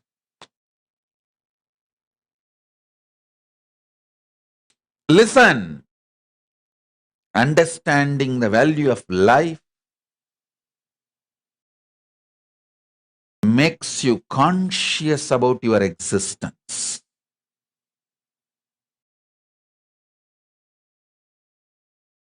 So I'll continue in further satsangs. Now, the homework for today, watch this satsang again, at least 2 times, and sit and pen down, reason out every truth I revealed with the right way of reasoning. The right way of reasoning. Understand?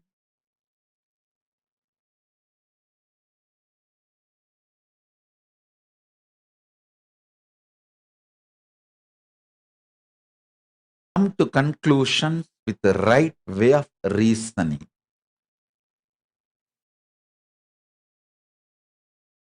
I have one more story to tell you all. Small story. A foreigner in Europe starts speaking to neighbor. I tell you, sir, this country is great country, and I praise God that I came to this country. I am living in Europe. The foreigner was expounding to a new acquaintance. Where else, I ask you, could it happen that you could do a hard day's work, then find yourself outside the gates, standing in the rain, waiting for the bus? Guy intruded, was listening. He said, you call that great? And said, but wait now. A big black limousine pulls up, and the boss opens the back door and says, it's a hell of a night to be out in the rain. Why don't you come in here and warm up? And when you are inside, he says, that coat is awfully wet. Let me buy you a new one. All right. And after he has bought you a coat, he asks where you live and says, that's a long drive on a night like this. Why not come to my house? So he takes you to his big mansion and gives you a big meal and a few drinks and a warm bed for the night and a hot breakfast and ride back to the work. I tell you, this is the great country. It would never happen to me in any other country. I asked, and it happened to you here? The acquaintance asked skeptically. This fellow says, no, but it happened to my sister. Through, even if you miss the joke, don't miss the laughter. And if you miss the joke now, listen to the satsang again. Maybe in the late night or tomorrow morning. When you get your ride back, you will get the joke. And come back for the next satsang. I'll give you more powerful cognitions and truths. So with this, I bless you all. Let's all radiate with integrity, authenticity, responsibility, enriching, causing, living Shuddhatvaita Saivam. The state, space, powers, being, superconsciousness.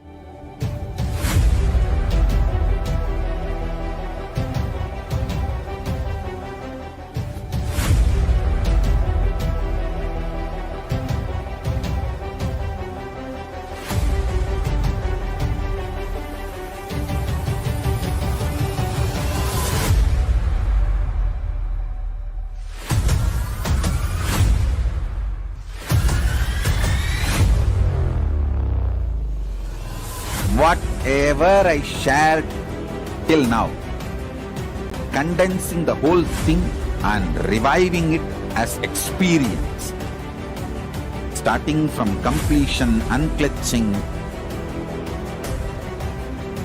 power manifestation,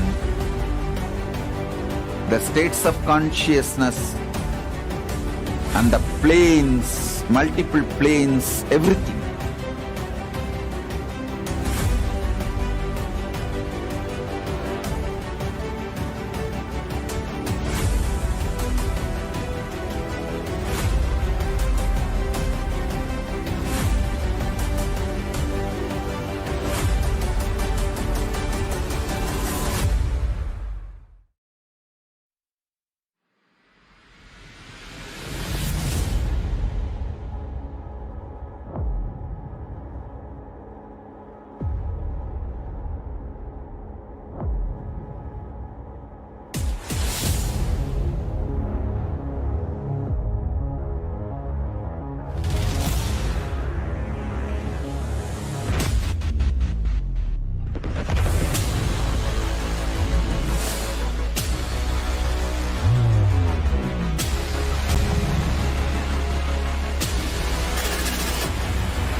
You will become Paramashiva.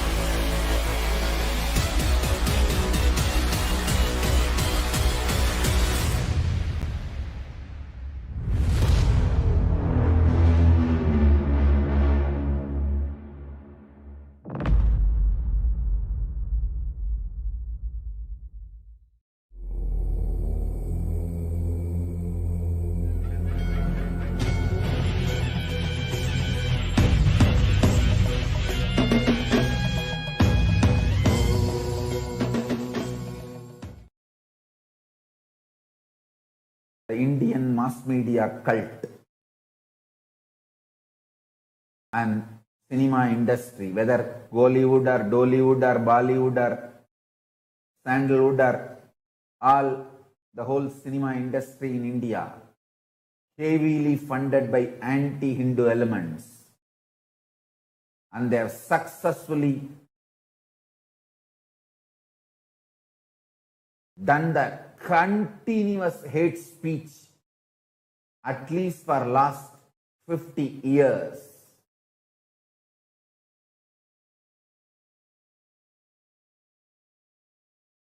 And the poison they emitted and the brainwashing they have done has gone so deep, even Hindus are feeling ashamed about their existence. When I grew up seeing people wearing the Hindu marks in the regular lifestyle, the day-to-day life, used to be 90% of the people's forehead. Now, it is less than 3% people wearing the Hindu symbols on their forehead in Indian society.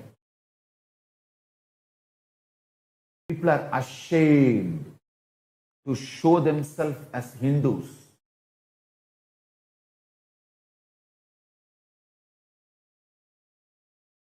Hindus are terrorized. They have to constantly live in fear.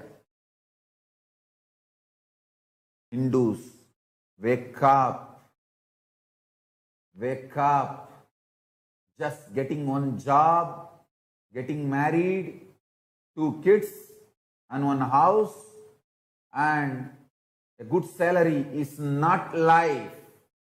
Hindu youth.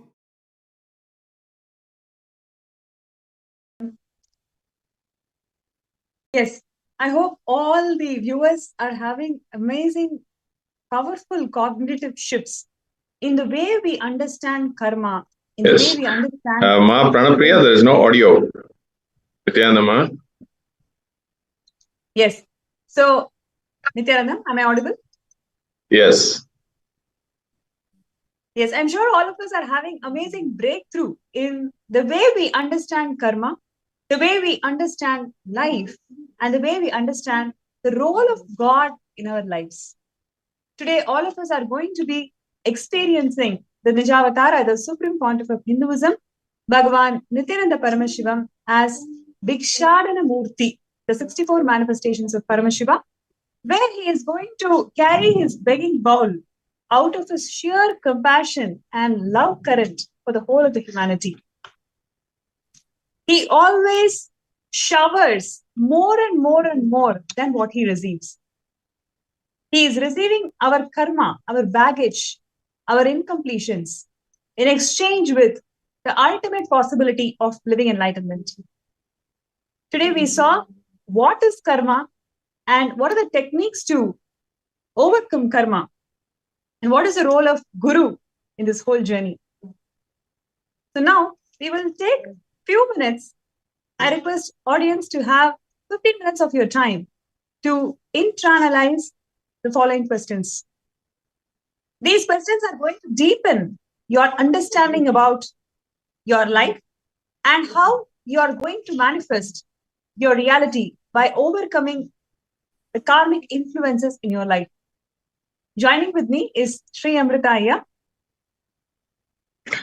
Yes, Nityanandam. Yes, I'm sure all of you is really watched, the amazing revelation of, karma, and really giving new understanding, new dimension. What Swamiji has, shared today through a series of, videos that we saw. Please understand, karma cannot be changed, but can be discarded. Such a powerful understanding for each one of us, which will lead us into an exercise of, as long as the karma will only come back to you if you are in the same space, but when you raise yourself, the karma does not come back to you. The reasoning and seasoning happened, you're newborn. So with that, we'll lead you into this exercise. So in the first step, we want you to pen down all the 3 realities that you want to manifest in life. Pen down 3 realities that you really want to manifest in your life, being part of being founding fathers of Kailasa, living around Swamiji, attending Mahabrahmashivoham, you want to start your own business, whatever realities that you want to manifest. So please pen down. Let's take few minutes to pen down the realities.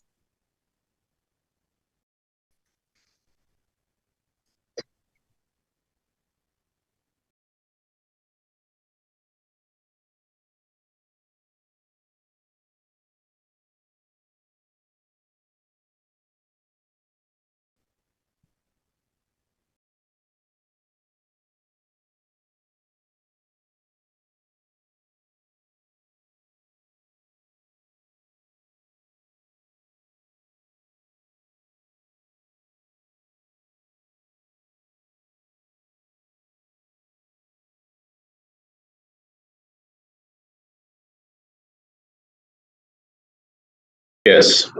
You can, also, pen down, these realities that are more relevant to you. Understand more the realities that are more relevant to you now, than if it was a reality that you were thinking about, many years ago, and you just put it on the back burner and thinking about it.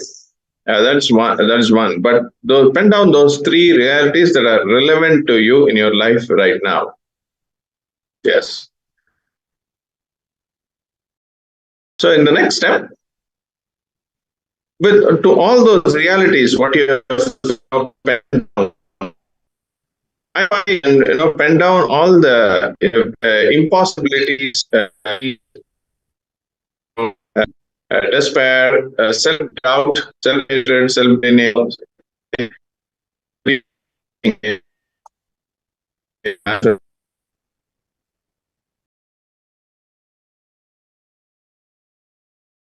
For example, you wanted to manifest job, but you're not understanding the current job market. You feel that it is so extremely difficult for you to manifest job at that point in time. You wanted to manifest house, second home, but you're so unsure. Even if you buy the second home, your family will be happy with what you've done for them. You cannot satisfy anybody in life. So like this, we may have subtle thought currents. And many of you are working towards manifesting Sarvanya Pita or Mahaparameshivoham. Been sincerely working, but all the time, whenever you want to work towards it, there is this thought current. Yes, I will do what I can, but I'm not sure if I can make it happen. So you may have subtle thought currents which continue to be with you whenever you want to manifest these realities. So pen down all the impossibilities, difficulties, despair, all your self-doubt, self-hatred, self-denial, whatever you are facing in manifesting these realities. Pen them down, everything. Just make a master list of all these impossibilities, difficulties, and SDHTs that you carry towards this manifestation. Yes. See, while you're penning down, you will see those obsessive, compulsive, reactionary patterns. I mean, so something that's always there. It's upcoming. It comes to you repeatedly. Repeatedly, but unknowingly, you're just following those impossibilities. Become so. You just get along with these impossibilities and difficulties. They become insensitive, at some point. So please pen down those as well. So if you are, for example, if you are penning, if you are manifesting for Sarvagapita, Yajman, Karta, want to be a part of Kailasa. So at some point you have an intent, you have an intention, but you're bogged down by the past, any of your past failures, any impossibilities that's coming to you, or even you heard from somebody, you saw some things, or this is the first time I'm getting into something new. So your self-doubt. No, this is the last. The most thing sometimes I hear is I have resources resources, with me. So what if I spend these resources to towards Kailasa or Mahaparameshwaram or any of your new goals that you have. So this idea of depletion, something is leaving you. I have my last last bit with me, and what if I let it go? What happens? So those ideas that you are carrying, the self-doubt, self-denial, impossibilities, pen those down. What is stopping you from manifesting?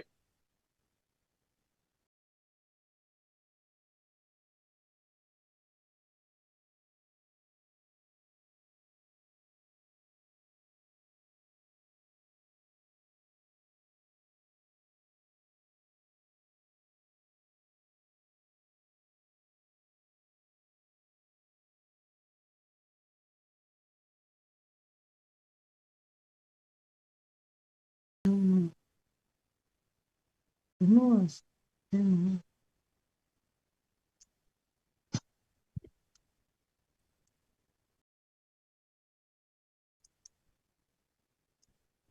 hopefully all of you have went down the step 2.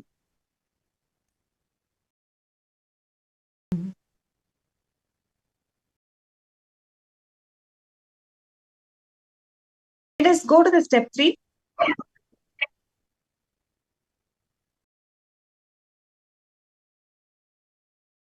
In all the impossibilities, SDHTs, despair, everything that you've written down, just take a look at it. How many of these thought currents are repeating in your life? The things that you want to manifest can change. Let's say at the age of 10, you wanted a bicycle. At the age of 20, you wanted a car.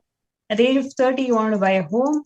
At the age of 40, you wanted to start a business. Things change what you want. But are you seeing the thought currents that are associated with the things that you want to manifest in your life? It is always the same. It is recurring again and again and again. I don't know if I'm enough. I don't feel that life is fair. I'm not getting what I deserve. I'm not enough. I'm not confident. Whatever may be the thought currents, whatever may be the impossibilities that you've written, just take a few minutes to look through your life. Do you see that these thought currents, these impossibilities are simply carrying on in your life? The situations are different. Things that you want to manifest is different. People who are associated could be different. But this audio recording, this thought current which you are carrying, this limiting thought current, the bondage that you are carrying, do you see that it is happening inside you for a long time?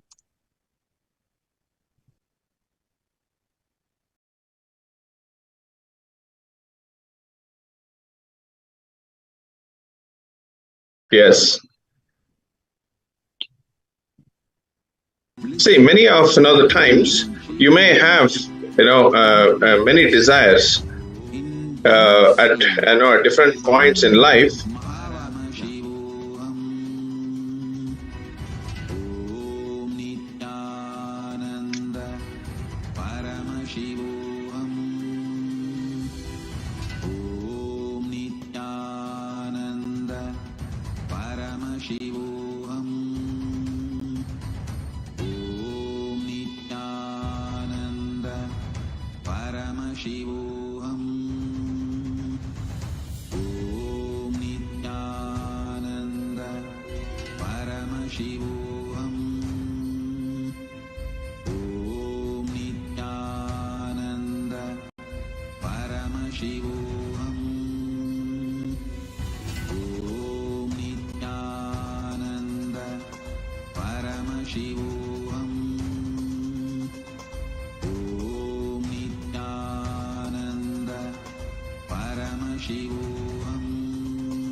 Yes. So please understand, when you're doing the step 3, you will see many of the desires, goals, that you had. It matures, that it becomes bigger. You have bigger goals, bigger things to do as you progress, in your life. And at the same time, it is the thought current, the underlying thought current, of either procrastinating, and I want to do this, but I feel, let me move it. You have reasons to move it, to delay this, or you have something is pulling you back. Your reason for not sure whether this will be successful. The things that you're doing, the fear of failure, or any kind of fear, impossibilities that you cherish, will be that underlying thought current. Always, when you're doing things, regardless of really what you want to manifest, over a period of time, and those are the ones we're requesting you to pen down. So you will clearly see that these thought currents that are repeating in your life over and over and over again are it's a karmic pattern, the karma. That is like how Swami shared earlier. Karma will only come back to you when you are in the same space, right in your childhood. If you see some impossibility, now after 30 years, 40 years, 50 years, you're in the same space of the impossibility that you are carrying, regardless of the new possibilities coming to you. Life is giving you new possibilities, every moment.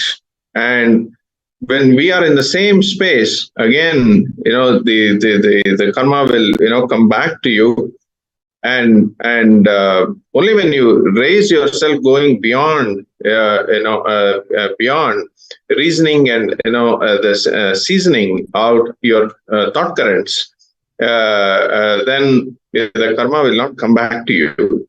So really, it's important for us to understand, if you're holding on to this impossibility, self-doubt, ADHD, and your belief system will only put you in the same space how you were in the past. So I just wanted to reiterate that, so bring clarity when you're doing this step 3. Please go ahead.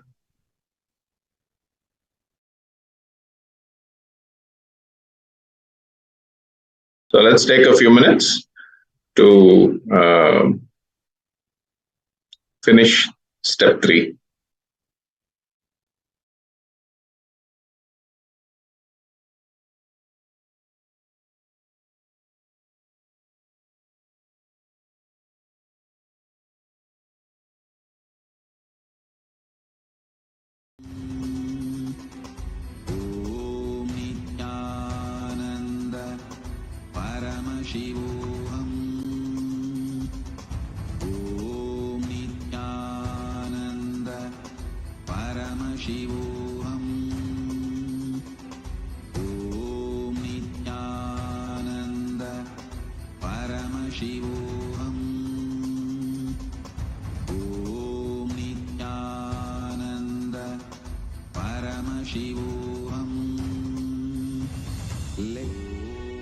Our biology became one with Paramashiva's biology.